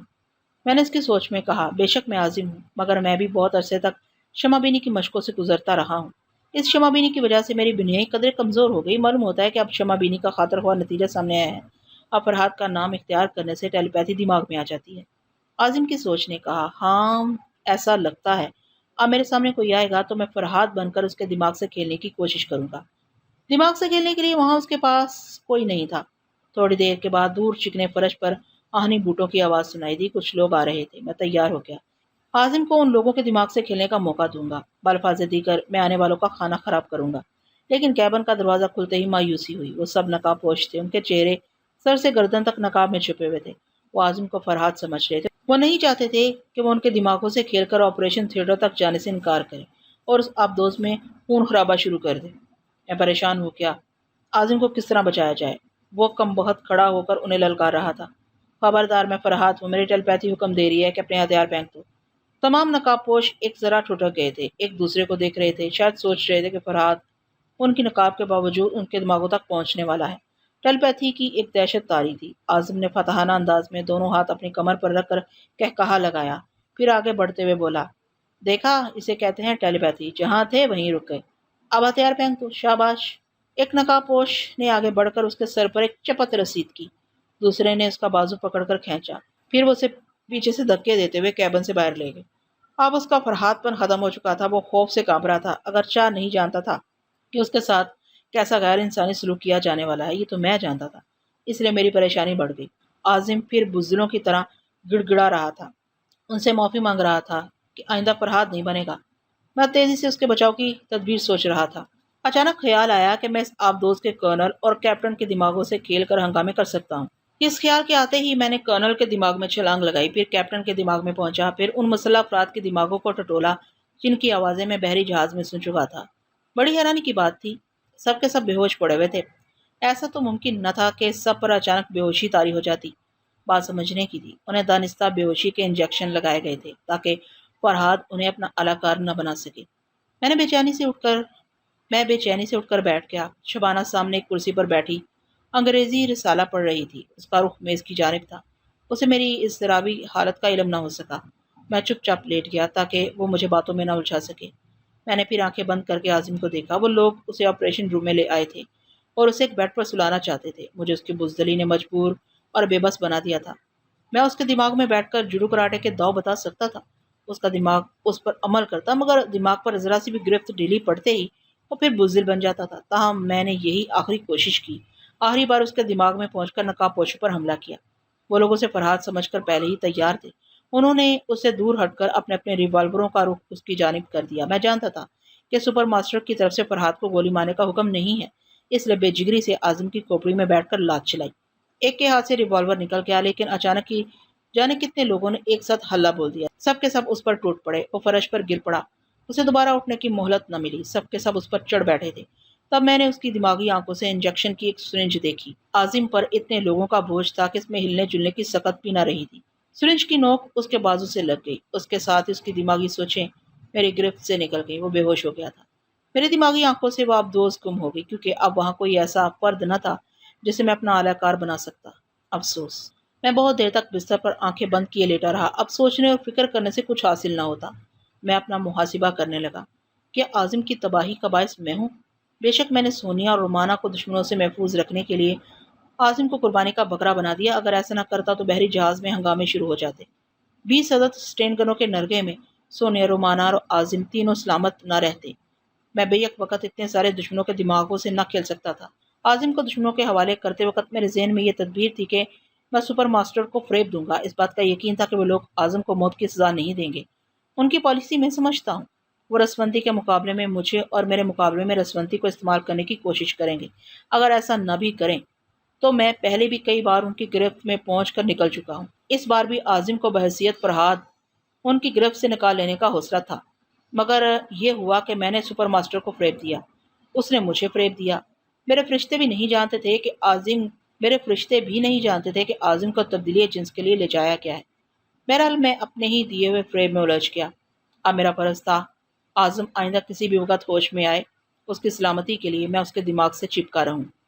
اگر انہوں نے وعدے کے مطابق 24 گھنٹے کے بعد اسے سونیا تک پہنچا دیا تو ٹھیک ہے، ورنہ وہ آبدوز دوبارہ سمندر کی سطح پر نہ ابھر سکے گی۔ ایٹمی دھماکے کے بعد انہیں دوسرا زبردست نقصان پہنچے گا۔ میں نے سونیا اور رومانہ کی حیرت معلوم کی۔ وہ دونوں خطرات سے دور تھیں۔ ان کے 12 وفادار ان کے ساتھ دے رہے تھے۔ انہوں نے ڈراگون ان کے ساتھیوں کو 4 کیبنوں میں نظر بند کر رکھا تھا اور اپنے اپنے سونے اور آرام کرنے کا وقت مقرر کر لیا تھا۔ اس وقت سونیا سو رہی تھی اور رومانہ جہاز میں ادھر ادھر وقت گزار رہی تھی۔ سوچ کے اتنے طویل سفر کے بعد یقیناً دماغ تھک جاتا ہے، تھوڑی سی تفریح لازمی ہوتی ہے۔ میں نے سوچا بستر سے اٹھ جانا چاہیے، سیتو کو ساتھ لے کر جنگل کی سیر کرنا چاہیے۔ یہ سوچ کر میں نے آنکھیں کھول دی۔ شبانہ اب میری طرف دیکھ رہی تھی۔ آنکھ کھلتے ہی بولی، شکر ہے جاگ گئے، میں سمجھ رہی تھی کہ اب دوسری صبح ہی اٹھو گے۔ میں نے بستر سے اٹھ کر کھڑکی کے باہر دیکھا، شام ہو چکی تھی۔ شبانہ نے میرے قریب آ کر گردن میں باہیں ڈال دی۔ میں 3 گھنٹے سے یہاں تنہا بیٹھی ہوں۔ اس نے اپنا سر میرے شانے پر رکھ دیا۔ میں ایسی تفریح کے موڈ میں نہیں تھا۔ میری جاننے والیاں اپنے طور پر درست کہتی ہیں کہ میری فطرت ہرجائی ہے، میں جلد ہی کسی بھی عورت سے اکتا جاتا ہوں۔ شبانہ سے بھی اکتا گیا تھا، لیکن مجھ سے پوچھا جائے تو میں کہوں گا کہ جو عورتیں حسن و شباب کے علاوہ غیر معمولی صلاحیتیں رکھتی ہیں ان کے لیے میں ہرجائی نہیں ہوں۔ سونیا اور رومانہ کی مثالیں موجود ہیں۔ میں ان سے محبت بھی کرتا ہوں، ان کی قدر بھی کرتا ہوں، ان کے دکھ سکھ کا شریک بھی ہوں۔ جیسا کہ کہا جاتا ہے کہ دور رہنے سے محبت بڑھتی ہے، تو یقیناً میری ساری محبت اور توجہ ان دونوں کے لیے تھی۔ میں کبھی ان سے بیزار نہیں ہو سکتا تھا۔ شبانہ نے کہا، میں تمہاری سانسوں کے قریب ہوں، تم کہیں اور پہنچے ہوئے ہو، کیا سوچ رہے ہو؟ سوچ رہا ہوں کہ تمہارے ڈیڈی کے پاس کس طرح تمہارا پارسل بھیجا جائے۔ اس نے ناراض ہو کر پوچھا، کیا تم سچ مچ مجھ سے پیچھا چھڑانا چاہتے ہو؟ انسان مصیبت سے پیچھا چھڑانا چاہتا ہے۔ میں تمہیں پہلے بھی سمجھا چکا ہوں کہ مصیبت نہ بنو، دوست بنو، لیکن تم 3 گھنٹے سے محض اس لیے بیٹھی ہو کہ کہیں روزی یہاں نہ آ جائے۔ اور ناراض ہو کر کھڑی ہو گئی۔ تم آدمی نہیں پتھر ہو، میں یہاں محبت سے بیٹھی رہی ہوں تو مجھے مصیبت کہہ رہے ہو؟ محبت کا ایک طریقہ یہ بھی ہے کہ کسی گوشے تنہائی میں جا کر مجھے یاد کرتی رہو۔ ادھر تم یاد کرتی رہو گی، ادھر مجھے ہچکیاں آتی رہیں گی۔ وہ روٹ کر جانے لگی۔ میں نے اسے جانے دیا۔ وہ دروازہ کھول کر گئی تو منگلا کمرے میں آ کر بولا، صاحب، گورے صاحب لوگوں کا ایک آدمی آیا ہے، ہماری بستی کو چاروں طرف سے گھیر لیا گیا ہے۔ میں منگلا کے ساتھ جھونپڑی سے باہر آیا۔ وہاں ایک نہتا شخص قاصد کی حیثیت سے کھڑا ہوا تھا۔ میں نے پوچھا، کیا چاہتے ہو؟ وہ بولا، میں قاصد بن کر آیا ہوں، اگر مجھے ہلاک کیا گیا تو اس بستی کا ایک بچہ بھی زندہ نہیں رہے گا۔ میں نے کہا، میں تمہاری زندگی کی ضمانت دیتا ہوں، بتاؤ تم کس کے قاصد ہو؟ میں اس بستی کا قاصد ہوں جسے دیکھ کر جنگل کے درندے بھاگ جاتے ہیں، بڑے بڑے شہ زور اس کے آگے سر جھکا دیتے ہیں، اور دشمنوں سے دیکھ کر اس تمہید کے دوران ہی میں اس کی سوچ پڑ چکا تھا، اس لیے میں نے بات کاٹ کر کہا، تم ڈبل جویل کے قاصد ہو؟ اس کا منہ حیرت سے کھل گیا۔ اس وقت ہمارے آس پاس بستی کے لوگ نہیں تھے، تمام مرد ہتھیاروں سے لیس ہو کر اپنے اپنے محاذ پر جمے ہوئے تھے، صرف منگلا ہمارے قریب تھا۔ قاصد نے حیرانی سے پوچھا، کیا تم مادام کو جانتے ہو؟ میری معلومات کے متعلق نہ پوچھو، تم قاصد ہو، پیغام سناؤ۔ پیغام نہیں، حکم ہے کہ تمام ہتھیار یہاں چھوڑ کر تم سب حالی ہاتھ بستی سے باہر آ جاؤ۔ تم لوگوں کو صرف آدھے گھنٹے کی مہلت دی جائے گی، اگر حکم کی تعمیل نہ کی گئی تو… میں نے ہاتھ اٹھا کر کہا، بس آگے نہ کہو، مجھے ڈبل اسٹون کہتے ہیں۔ ڈبل جویل کو میرا حکم سنا دو تو وہ اپنے تمام آدمیوں کے ساتھ خود کو قانون کے حوالے کر دے، ورنہ میں ان کے بل سے انہیں نکال لاؤں گا۔ جاؤ، بھاگ جاؤ یہاں سے۔ وہ غصے سے پاؤں پٹکتا ہوا جانے لگا۔ میں نے منگلا سے کہا، وہ میری اسٹین گن لے آئے۔ وہ چلا گیا۔ میں قاصد کی سوچ کو پڑھنے لگا۔ وہ سوچ رہا تھا، ڈبل اسٹون کا کیا مطلب ہوا؟ وہ تو سنگل نظر آ رہا تھا، جبکہ ڈبل جویل تو دو ہیں۔ اور ہاں، یہ شخص مادام کو کیسے جانتا ہے؟ میں اس کی سوچ پڑھنے کے دوران دور دور تک دیکھ رہا تھا۔ دور ایک درخت کے پیچھے کسی کی جھلک نظر آئی۔ اس ایک جھلک سے پتہ چل گیا کہ حملہ کرنے والے بستی کے چاروں طرف مختلف درختوں کے پیچھے چھپے ہوئے ہیں۔ قاصد ایک درخت کے پیچھے جا کر کہہ رہا تھا، مسٹر عمر سعید خود کو ڈبل اسٹون کہتا ہے اور مادام ڈبل جویل کو جانتا ہے۔ میں ایک بار دو بدن کی خوابگاہ میں عمر سعید کی آواز اور لہجے سے واقف ہو گیا تھا۔ اس بار پھر اس کی آواز سنی۔ وہ بے یقینی سے کہہ رہا تھا، یہ کیسے ممکن ہے؟ بیرونی دنیا کا کوئی شخص ڈبل جویل کو نہیں جانتا ہے۔ آخر یہ ڈبل اسٹون ہے کیا؟ اس نے اپنے متعلق کچھ نہیں بتایا۔ وہ بہت مغرور ہے، الٹا ہمیں حکم دے رہا تھا کہ ہم سب خود کو قانون کے حوالے کر دیں۔ اوہ، تو وہ بستی حالی نہیں کریں گے، اچھی بات ہے۔ عمر سعید یہ کہہ کر درخت کے پیچھے رکھے ہوئے ٹرانسمیٹر کو آن کرنے لگا۔ اس کا دماغ سوچ رہا تھا، بستی کے پیچھے ہمارے 10 آدمیوں کا محاذ ہے، وہاں فاسٹر کو اطلاع دینی ہوگی۔ میں فاسٹر کے لب و لہجے سے واقف تھا۔ عمر سعید کی اطلاع سے پہلے میں اس کے دماغ میں پہنچ گیا۔ فاسٹر کو اس کے ٹرانسمیٹر پر سگنل موصول ہو رہا تھا۔ اس نے ٹرانسمیٹر کو آن کیا۔ عمر سعید کی آواز آ رہی تھی، hello hello Umar Saeed calling, hello hello Umar Saeed calling over, hello Foster attending over, hello Foster, وہ بستی حالی نہیں کریں گے۔ جیسا کہ ہم جانتے ہیں اس بستی میں چھوٹے بڑے ہتھیار موجود ہیں۔ اب تم فیصلہ کرو کس طرح حملہ کرنا چاہیے۔ میں مادام کے پاس جا رہا ہوں، کیا اجازت ہے؟ اوور، اجازت ہے، اوور۔ ٹرانسمیٹر آف ہو گیا۔ فاسٹر سوچ رہا تھا، ہم ان کی اور وہ ہماری فائرنگ رینج سے باہر ہیں، اسٹین گن اور رائفلوں سے کام نہیں چلے گا، بہتر ہے کہ غلیل کے ذریعے گرنیڈ پھینکے جائیں۔ وہ بچوں کے کھیلنے کی غلیل نہیں تھی۔ دو متوازی کھڑے ہوئے درختوں کے تنوں سے لاسٹک کی لمبی چوڑی پٹیاں باندھ کر غلیل بنائی گئی تھی، جس میں پتھر، آگ کے گولے یا گرنیڈ رکھ کر کئی فرلانگ کی دوری تک پھینکے جا سکتے تھے۔ میں نے بستی کے پچھلے حصے کی طرف جاتے ہوئے فاسٹر کی سوچ میں کہا، حملہ چاروں طرف سے ہونا چاہیے۔ فاسٹر کا دماغ سوچنے لگا، ہاں، ایک ساتھ چاروں طرف سے فائرنگ ہونی چاہیے۔ یہ اسی وقت ہو سکتا ہے کہ حملے کا آغاز ہماری طرف سے ہو۔ یہ سوچتے ہی اس نے اپنے ایک آدمی کو گرنیڈ پھینکنے کا حکم دیا۔ وہ شخص چپ چاپ حکم کی تعمیل کرنا چاہتا تھا۔ اس کی آواز سنائی نہیں دی۔ میں نے فوراً ہی فاسٹر کی سوچ میں کہا، ٹھہرو، میں گرنیڈ پھینکوں گا۔ اس شخص کی آواز آئی، فاسٹر، میں اناڑی نہیں ہوں، ذرا دیکھتے رہو کہ ابھی بستی میں کیسے دھماکے ہوتے ہیں۔ اس نے گرنیڈ کو غلیل میں سیٹ کیا، پھر الاسٹک کی پٹیاں کھینچ کر پھینکنے سے پہلے اپنے دانتوں سے گرنیڈ کی ہٹائی، لیکن وہ الاسٹک کو صحیح وقت پر نہ کھینچ سکا۔ میں نے ایک ذہنی جھٹکا پہنچایا تو وہ لڑکھڑا کر گر پڑا۔ فاسٹر کے حلق سے چیخ نکل گئی، نان سینس، بھاگو یہاں سے! مگر بھاگنے سے پہلے ایک زبردست دھماکہ ہوا۔ کئی انسانی چیخیں بلند ہوئیں۔ محاذ پر رکھی ہوئی بارود کی پیٹی میں آگ لگ گئی تھی، جس کے باعث مسلسل دھماکے ہو رہے تھے۔ اس محاذ سے صرف 2 آدمی بھاگتے ہوئے بدحواسی میں بستی کی طرف آنے لگے۔ ان کے کپڑوں میں آگ لگی ہوئی تھی اور وہ چیخ رہے تھے۔ میں نے حکم دیا، فائر! تڑ تڑا تڑ تڑ کی مسلسل آوازوں کے دوران وہ دونوں آتش زدہ اچھل کر زمین بوس ہو گئے۔ ان کے محاذ سے شعلے بلند ہو رہے تھے۔ موت نے دیکھتے ہی دیکھتے 10 افراد کو نگل لیا تھا۔ ہمارے دوسرے ساتھی دوسرے محاذ سے فائرنگ کر رہے تھے۔ میں دوڑتا ہوا دوسری طرف گیا۔ بہت دور 4 مسلح افراد بھاگتے ہوئے نظر آ رہے تھے۔ ہمارے ایک ساتھی نے کہا، مسٹر اعظم، وہ ہماری فائرنگ رینج سے دور ہیں، پھر بھی بھاگے جا رہے ہیں۔ میں نے کہا، تم لوگوں کے لیے خوشخبری ہے کہ ان کا سب سے اہم محاذ شولو کی نظر ہو چکا ہے۔ وہاں کے سب لوگ مارے گئے ہیں، اس لیے یہ چاروں بھاگ رہے ہیں۔ تمام ساتھی خوشی سے نعرے لگانے لگے۔ یہ پہلی اور بہت بڑی فتح تھی۔ ہم چاروں طرف سے گھیرے جانے کے باوجود جیت گئے تھے۔ میں چپ چاپ کھڑا مسکرا رہا تھا۔ وہ لوگ آپس میں بحث کر رہے تھے کہ دشمنوں کی غلطی سے ان کے اہم محاذ میں بم پھٹ گیا۔ تقدیر نے ہمارا ساتھ دیا، اس لیے ہم جیت گئے۔ میں عمر سعید کے دماغ میں جھانک رہا تھا۔ وہ دلدل کے راستے دو بدن کے پاس پہنچ گیا تھا اور انہیں یہ بتا چکا تھا کہ ڈبل اسٹون نامی کوئی شخص دو بدن کو جانتا ہے۔ دو بدن نے بھی یقین نہیں کیا کہ کوئی اجنبی اسے جانتا ہے۔ انہیں اس بات پر غصہ آ رہا تھا کہ ہم نے بستی خالی کرنے سے انکار کر دیا تھا۔ وہ کہہ رہی تھی، بستی پر قبضہ ہوتے ہی اس مغرور شخص کو میرے سامنے حاضر کرو۔ میں معلوم کرنا چاہتی ہوں کہ وہ مجھے کب سے جانتا ہے۔ ابھی دو بدن کے پاس شکست کی اطلاع نہیں پہنچی تھی۔ میں ان کی شکست اور غصے سے محظوظ ہونا چاہتا تھا، لیکن میری خیال خوانی کا سلسلہ ٹوٹ گیا۔ اچانک ہی کئی ہیلی کاپٹروں کی آوازیں سنائی دیں۔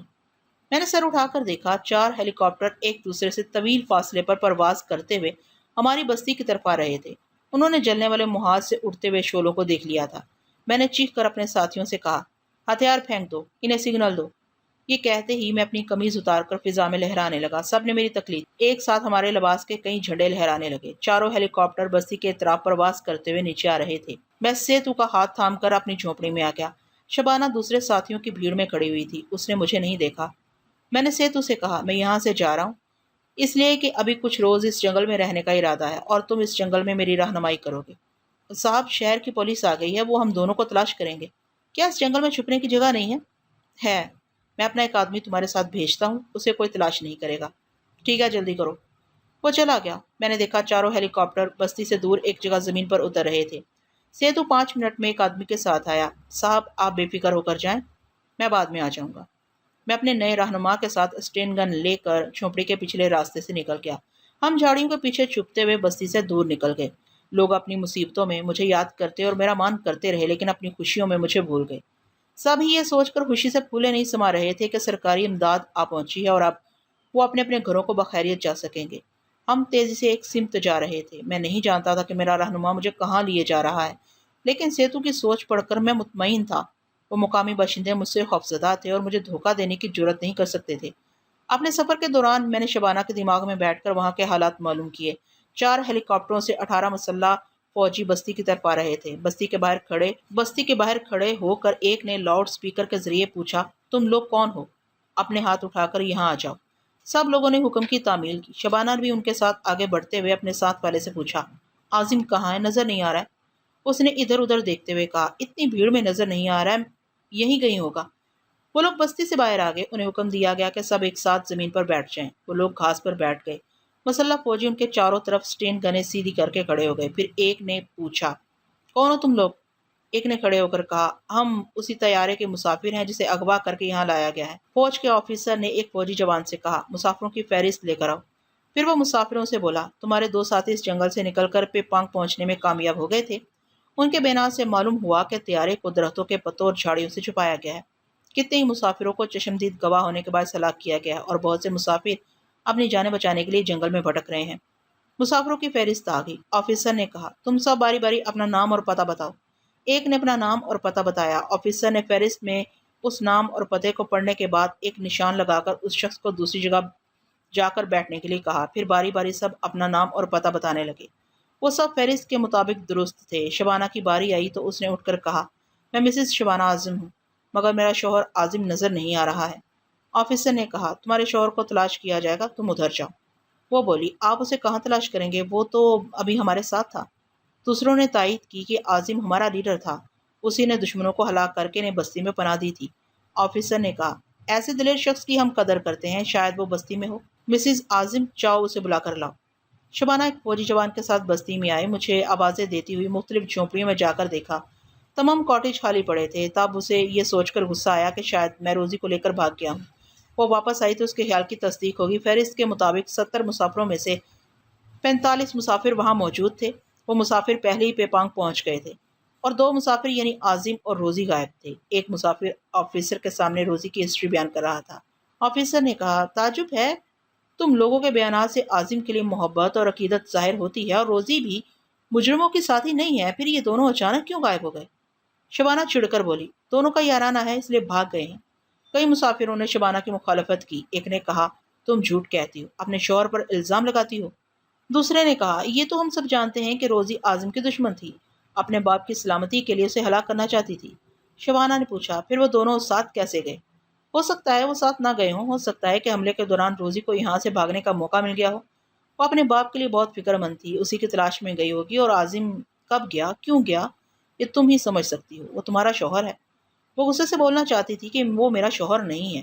میں نے اس کی سوچ میں کہا، نہیں، ایسا کہو گی تو میری بے عزتی ہوگی، کیونکہ میں نے خود ہی اسے اپنی عزت سے کھیلنے کا موقع دیا تھا۔ یہ تمام مسافر جانتے ہیں کہ میں اس کے ساتھ ایک رات ایک دن ایک ہی کاٹیج میں گزار چکی ہوں۔ یہ بات اس کی سمجھ میں آ گئی، وہ چپ رہی۔ آفیسر نے کہا، جو مسافر گم ہیں ہم انہیں تلاش کریں گے، لیکن تم لوگوں کو پہلے پیپانگ پہنچایا جائے گا۔ اگر تمہارا کوئی ضروری سامان رہ گیا ہو تو اسے لے کر ہیلی کاپٹر میں سوار ہو جاؤ۔ سامان کسی کے پاس نہیں تھا، وہ سب ہیلی کاپٹروں میں سوار ہو گئے۔ بیک وقت 45 مسافر نہیں جا سکتے تھے۔ 20 مسافروں کو اگلی فلائٹ کے انتظار میں رکنا پڑا۔ شبانہ بھی اس خیال سے رک گئی کہ شاید اس وقت تک مجھے تلاش کر لیا جائے گا یا میں خود واپس آ جاؤں گا۔ رکنے والے تمام مسافر فوجیوں کے ساتھ بستی میں واپس آ گئے۔ فوجی آفیسر وہاں آرام سے بیٹھنے کے بعد مانگلا اور سیتو سے ان مجرموں کے متعلق سوالات کر رہا تھا۔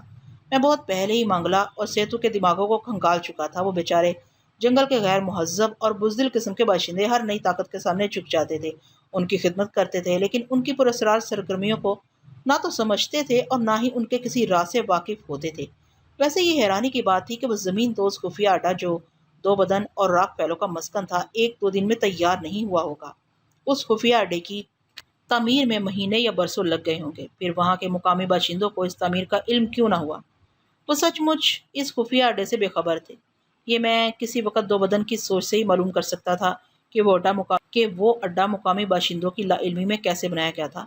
اس وقت میں بستی سے واپس آ گیا۔ اب اندھیرا پھیل چکا تھا۔ درختوں کے جھنڈ میں ایک چھوٹا سا کاٹیج تھا۔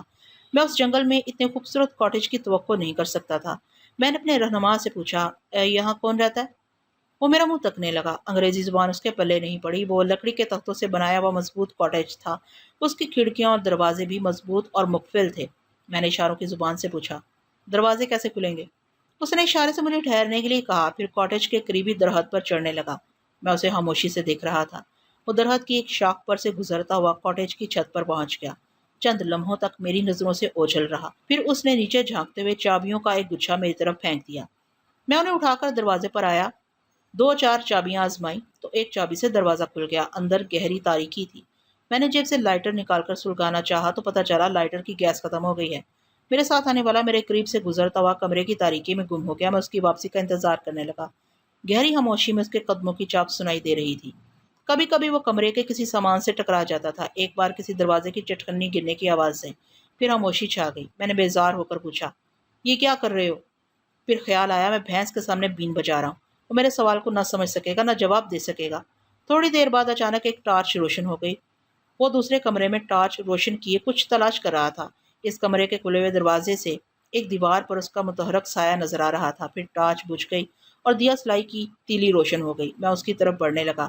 دوسرے کمرے میں پہنچنے تک ایک کیروسین لیمپ روشن ہو گیا تھا۔ میں تعجب سے اس کمرے کی سجاوٹ کو دیکھنے لگا۔ وہ اتنی خوبصورت خوابگاہ تھی کہ شاید خواب میں ہی کسی کو نظر آتی ہو۔ فوم کا آرام دہ بستر تھا، جدید ڈیزائن کے فرنیچر تھے، قالین اتنا خوبصورت اور دبیز تھا کہ چلتے وقت پاؤں دھنستے تھے اور اس کے ملائم روئیں پاؤں کو گدگداتے تھے۔ ایک بڑی آہنی الماری، قدادم آئینہ، سگار میز، ریڈیوگرام اور کتابوں کے ریک، سب کچھ ہی موجود تھا۔ میں کیروسین لیمپ اٹھا کر پہلے کمرے میں آیا۔ وہ کمرہ ڈرائنگ روم کے لوازمات سے سجا ہوا تھا۔ میں کچن میں آ گیا۔ وہاں ٹین کے سربند ڈبوں میں کھانے کی چیزیں تھیں، دودھ کے ڈبے اور چائے کا سامان تھا۔ میں نے اس مقامی باشندے کو اشاروں سے کہا کہ وہ چائے تیار کرے۔ وہ موم بتی سلگا کر حکم کی تعمیل کرنے لگا۔ میں نے باہر کے دروازے کو اندر سے بند کیا، پھر کاٹیج کے اندرونی حصوں کو اچھی طرح دیکھتا ہوا خوابگاہ میں آ گیا۔ میرا کافی وقت ضائع ہو رہا تھا۔ مجھے دو بدن کے دماغ تک پہنچنا تھا، سونیا اور رومانا کی خیریت معلوم کرنی تھی، اور پھر رسونتی بیمار تھی، اس کا خیال رکھنا میرا فرض تھا۔ لیکن ان تمام فرائض کی ادائیگی سے پہلے اپنی ذات کی حفاظت لازمی تھی۔ جہاں میں پناہ لینے پہنچا تھا اس پناہ گاہ کو اچھی طرح سمجھنا ضروری تھا۔ میں چابیوں کا گچھا لے کر اس آہنی الماری کو کھولنے کی کوشش کرنے لگا۔ ایک چابی سے وہ الماری کھل گئی۔ وہاں کئی جوڑے کپڑے تھے، چہرے کا ایک ماسک، بالوں کی وگ، میک اپ کا سامان، ویزا، پاسپورٹ اور بہت ساری دستاویزات اور جعلی مہریں رکھی ہوئی تھیں۔ میں نے پاسپورٹ کو کھول کر دیکھا، اس میں وہی تصویر تھی جس کا ماسک وہاں رکھا ہوا تھا۔ پاسپورٹ پر ڈاکٹر فینی بوگارٹ کا نام لکھا ہوا تھا۔ وہی ڈاکٹر فینی جو ساری دنیا میں انسانی عجوبے تلاش کرتا تھا اور ان کی پرورش کرتا تھا۔ یہ بات سمجھ میں نہیں آئی کہ اس کے چہرے کا ماسک اور میک اپ کا سامان وہاں کیوں رکھا گیا تھا۔ میرے لیے چائے آ گئی۔ میں پاسپورٹ اور لیمپ لے کر سینٹر ٹیبل پر آ گیا۔ چائے کا ایک گھونٹ پی کر مقامی باشندے کو اشارے میں سمجھایا کہ وہ دوسرے کمرے میں جا کر بیٹھے۔ پھر میں پاسپورٹ کی تصویر کو لیمپ کی روشنی میں دیکھنے لگا۔ اس تصویر کا چہرہ نکلی تھا لیکن آنکھیں نکلی نہیں تھیں۔ میں ان آنکھوں میں جھانکنے لگا۔ یوں تو انسان کی حرکات و سکنات سے بھی اس کی سوچ اور مزاج کا پتہ چلتا ہے۔ قیافہ شناس چہرہ دیکھ کر اس کے کردار کو پڑھ لیتے ہیں، لیکن آنکھیں سب سے اہم ہوتی ہیں۔ ہر انسان کی آنکھیں اس کی سوچ کی چگلی کھاتی ہیں، اور ٹیلیپیتھی جاننے والوں کو یہی آنکھیں اس کی سوچ اور دماغ تک پہنچاتی ہیں۔ تصویر کی ان آنکھوں نے مجھے ڈاکٹر فینی کے دماغ تک پہنچا دیا۔ وہ ایک کرسی پر بیٹھا، میز پر جھکا ہوا، دنیا کے عجائبات پر ایک کتاب پڑھ رہا تھا۔ میں چند لمحوں تک اس کی سوچ کے ذریعے اس کتاب کو پڑھتا رہا۔ پھر میں نے اس کے خیال میں دو بدن کی یاد بھڑکائی۔ کچھ اس طرح کہا، دنیا میں بہترے عجوبے ہوتے ہیں مگر ڈبل جوئل کا جواب نہیں ہے۔ وہ اس سوچ کے تسلسل سے دو بدن کے متعلق سوچنے لگا۔ اس کے تصور میں امریکہ کا ایک ریڈ انڈین قبیلہ ابھر رہا تھا۔ ان کی ایک جھونپڑی کے سامنے 3 برس کی 2 ننھی بچیاں کھیل رہی تھیں۔ ڈاکٹر فینی انہیں حیرانی سے دیکھنے لگا کیونکہ وہ دونوں بچیاں ایک ساتھ ایک وقت میں ایک ہی جیسی حرکتیں کر رہی تھیں۔ ڈاکٹر نے اس قبیلے کے سردار سے پوچھا، یہ کیسی لڑکیاں ہیں؟ کیا یہ پیدائشی طور پر ایسی ہیں؟ سردار نے کہا، ہاں، یہ ایک ہی وقت میں ایک ساتھ پیدا ہوئی تھیں۔ ان کی ماں انہیں جنم دیتے ہی مر گئی۔ ان کا باپ انہیں پال رہا تھا، وہ 4 ماہ بعد مر گیا۔ پھر ان کی دادی نے 1 سال تک پرورش کی، وہ بھی مر گئی۔ اس کے بعد ان کے ماموں نے ان کی ذمہ داری سنبھالی، 1 سال بعد وہ بھی مر گیا۔ یہ دونوں بچیاں منحوس ہیں، اب ان کی جھونپڑی میں کوئی نہیں جاتا۔ انہیں ضرورت کے مطابق کھانا اور کپڑا پہنچا دیا جاتا ہے۔ ڈاکٹر فینی نے پوچھا، کیا بچیاں مجھے مل سکتی ہیں؟ میں ان کی پرورش کروں گا، تمہیں ان کی منہ مانگی قیمت ادا کروں گا۔ $2000، 2 تھان کپڑے، 2 کارٹن چائے اور تمباکو کے عوض سردار نے وہ بچیاں ڈاکٹر کے حوالے کر دیں۔ وہ ان دونوں کو واشنگٹن لے آیا۔ وہاں کیپٹل ہل میں اس کا بہت بڑا عجائب گھر، لیبارٹری اور رہائش گاہ تھی۔ وہ ڈاکٹر فینی کی جوانی کا دور تھا۔ عجائبات جمع کرنے کے سلسلے میں حکومت کے ادارے اسے تعاون کرتے تھے۔ اس کی صرف ایک کمزوری تھی کہ وہ ہوس کا غلام تھا۔ اسی غلامی میں اس سے ایک ایسا گناہ سرزد ہو گیا جو منظر عام پر آتا تو اس جیسے مشہور عالم ڈاکٹر کا کیریئر تباہ ہو جاتا۔ اس گناہ کو سماج، قانون، مذہب کوئی معاف نہیں کر سکتا تھا، اور اس کی یہ غلطی صرف اس شرط پر دنیا والوں کے سامنے نہ آئی کہ وہ ایک بلیک میلر کے اشارے پر چلتا رہتا، اور اب وہ اشاروں پر چل رہا تھا۔ صرف عجائبات جمع کرنے کے مشغلے میں مگن رہنے والا ڈاکٹر فینی مجرموں کے ہتھے چڑھ گیا۔ بلیک میلر کی فرمائش پر ڈاکٹر نے حکومت سے خصوصی اجازت نامہ حاصل کیا کہ وہ ڈبل جوئل کی پرورش ملایا کے جنگل میں کرے گا، کیونکہ انسانی بستیوں میں 2 بدن تماشا بن کر رہ جاتی ہیں۔ اسے خصوصی اجازت مل گئی۔ اس کے بعد ایک کاٹیج وہاں بنایا گیا۔ ڈبل جوئل 10 برس کی عمر میں وہاں لائی گئی تھی۔ بلیک میلر کے آدمی 2 بدن کو مقامی باشندوں کی بستیوں میں لے گئے۔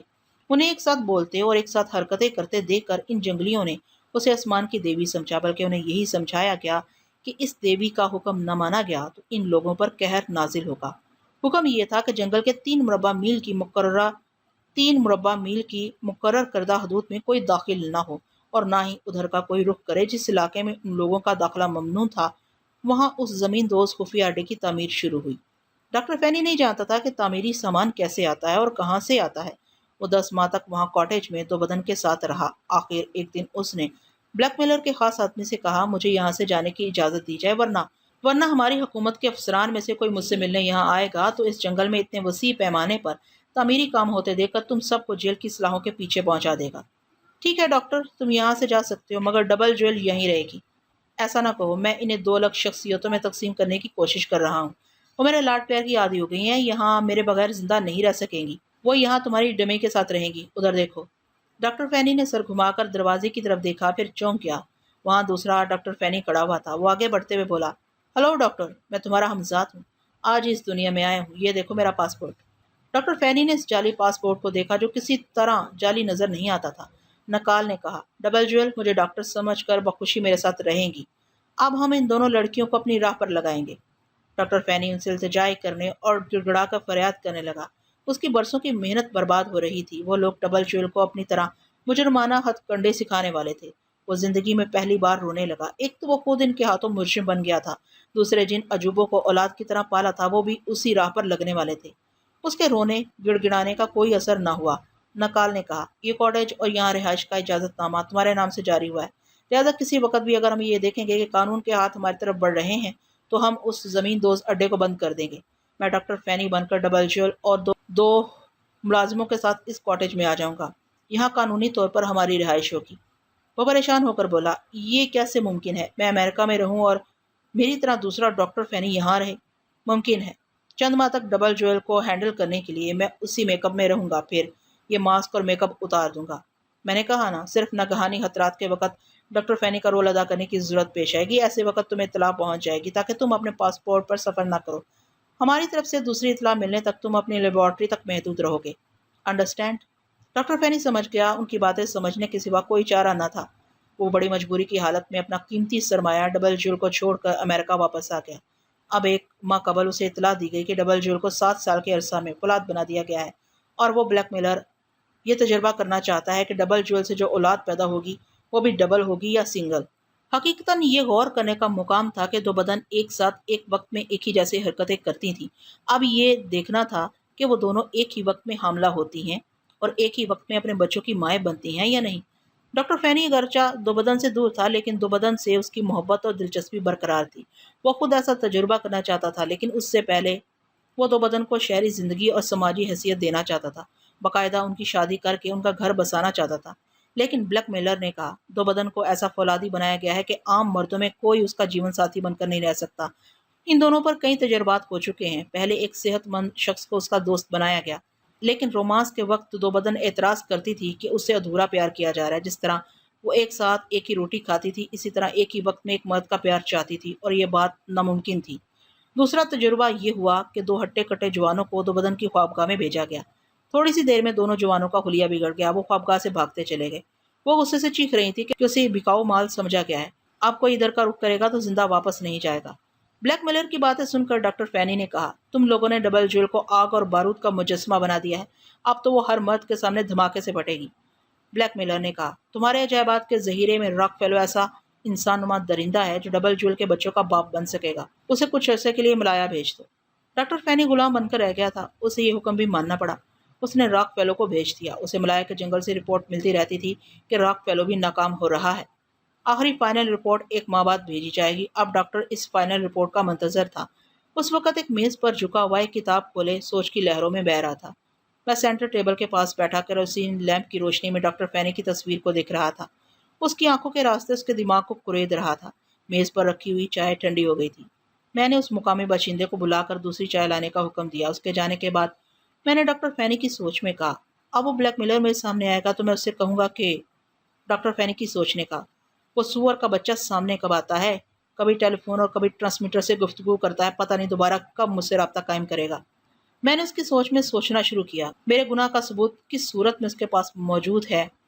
وہ سوچ کے تسلسل سے اس کی سوچ نے کہا، چند تصویریں ہیں، ایک ٹیپ اسپول میں میری آواز ہے، کاش مجھے معلوم ہوتا کہ یہ چیزیں کہاں رکھی ہیں، میں اپنی جان دے کر بھی انہیں حاصل کر لیتا، مرنے کے بعد بدنامی تو نہ ہوگی۔ میں نے رابطہ ختم کر دیا۔ اس کے بعد الماری سے تمام میک اپ کا سامان نکال کر سگار میز کے سامنے آ گیا۔ میرے لیے گرم چائے آ گئی۔ میں نے اس سے کہا، دوسرا لیمپ ہو تو اسے بھی روشن کر کے لے آؤ۔ جب وہ دوسرا لیمپ بھی لے آیا تو میک اپ کے لیے کافی روشنی ہو گئی۔ میں نے اس مقامی باشندے کو وہاں سے رخصت کر کے کاٹیج کے دروازے کو اندر سے بند کر لیا، پھر بیڈ روم میں آ کر چائے پیتے ہوئے دو بدن کے دماغ میں جھانکنے لگا۔ وہ اپنی خوابگاہ میں تنہا نہیں تھی، وہاں زمین دوز اڈے کا ڈاکٹر تھا، ایڈی، عمر، سعید اور مزید 10 آدمی بھی تھے۔ وہاں اب تک بہت ساری اطلاعات پہنچ گئی تھیں، مثلاً یہ کہ بستی پر حملہ کرنے سے پہلے فاسٹر اپنے 9 آدمیوں سمیت ہلاک ہو چکا ہے۔ پسپا ہو کر بھاگنے والے اس وقت دو بدن کے سامنے فرش پر بیٹھے تھے۔ انہوں نے اطلاع دی تھی کہ پیپانگ شہر کے فوجی وہاں پہنچ گئے ہیں۔ یہ اطلاع ملتے ہی بڑے جنریٹر کو بند کر دیا گیا تھا تاکہ اوپر جنگل کی زمین سطح پر ہلکی سی بھی آواز سنائی نہ دے۔ دو بدن کی خوابگاہ میں لیمپ روشن تھے۔ دو بدن نے پریشان ہو کر کہا، اس بیمار روشنی میں میرا جی گھبرا رہا ہے، ایسا لگ رہا ہے جیسے کال کوٹری میں بیٹھی ہوئی ہوں، میں اوپر کاٹیج میں جاؤں گی۔ ڈاکٹر نے کہا۔ ذرا صبر کرو، ہم فوجی سرگرمیوں سے بالکل بے خبر ہیں۔ پتہ نہیں وہ لوگ اوپر کتنے علاقوں میں پھیلے ہوئے ہیں۔ تھوڑی رات اور گزر جانے دو تو وہ ہمیں تلاش کرنے کے لیے اس جنگل میں نہیں بھٹکیں گے۔ دوسری صبح تلاش کریں گے۔ 1 گھنٹہ پہلے میں جاؤں گا، اس کے 1 گھنٹے کے بعد تم ایڈی اور عمر سعید کے ساتھ چلی آنا۔ میں نے چائے ختم کی، پھر میک اپ میں مصروف ہو گیا۔ وہ ڈاکٹر 1 گھنٹہ بعد یہاں آنے والا تھا، لیکن وہ کس راستے سے آئے گا یہ معلوم کرنے کے لیے میں ڈاکٹر کی کھوپڑی میں جا کر بیٹھ گیا۔ وہ خاموش بیٹھا سوچ رہا تھا، کہیں ایسا نہ ہو کہ فوجیوں کی کوئی ٹیم اس کاٹیج کی طرف پہنچ جائے۔ وہاں اندھیرا اور دروازوں کو مقفل دے کر پوچھا جائے گا کہ پہلے ہم کہاں تھے، اب وہاں کس وقت آئے ہیں۔ ڈاکٹر کی سوچ نے خود ہی اپنے سوالوں کا جواب دیا۔ فوجیوں کو جواب دیا جا سکتا ہے کہ ڈبل جویل کبھی کبھی رات کو چہل قدمی کے لیے نکلتی ہے۔ ہم سب اس کے ساتھ باہر گئے ہوئے تھے۔ اوہوں، پرواہ نہیں ہے۔ کوئی بھی مقبول جواب دیا جا سکتا ہے، بس پریشانی یہ ہے کہ ڈاکٹر فینی کا میک اپ کرنے میں میرا وقت بہت لگ جاتا ہے۔ اچھا، اب مجھے معلوم ہوا کہ یہ دوسرا ڈاکٹر یہاں آ کر ڈاکٹر فینی بن جاتا ہے۔ وہ اپنے طور پر سوچنے کے بعد اپنے آدمیوں سے کہہ رہا تھا، راک فیلو کے پاس آج رات کی خوراک پہنچا دی گئی ہے۔ جب تک مسلح فوجی اوپر گھومتے رہیں اس وقت تک راک فیلو کے کھانے پینے کا خاص خیال رکھا جائے۔ اسے یہ معلوم نہ ہو کہ ہم یہ جگہ چھوڑ کر اوپر کاٹیج میں چلے گئے، ورنہ وہ پاگل کا بچہ یہاں ہنگامہ شروع کر دے گا۔ ویسے بھی اس سے مل لیا کروں گا۔ دو بدن نے حسب عادت ہم آواز ہو کر کہا، ڈاکٹر تم بیکار یہاں بیٹھے بیٹھے مجھے بور کر رہے ہو۔ میں کہتی ہوں مجھے اوپر لے چلو، یہاں میرا دم گھٹ رہا ہے۔ جویل جلدی نہ کرو، تمہاری جلد بازی ہم سب کو لے ڈوبے گی۔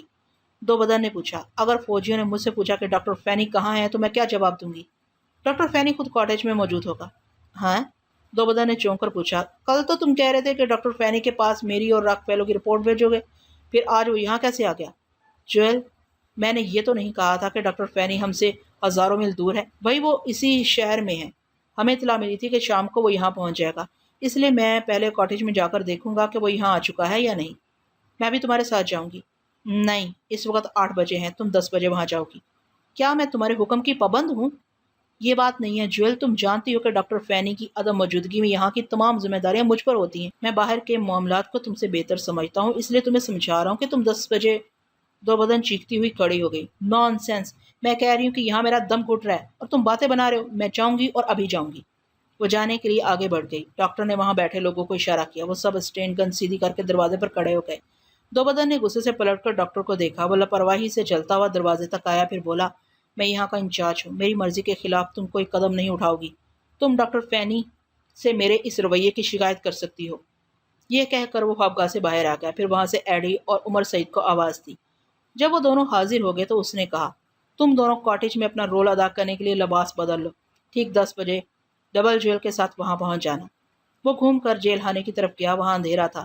وہ ٹارچ روشن کر کے آگے بڑھنے لگا۔ روشنی ہوتے ہی ونود شرما، ڈان سومرو، پیری ہٹسن سلاحوں کو تھام کر چیخنے لگے، یہ جنریٹر کیوں بند کر دیا گیا؟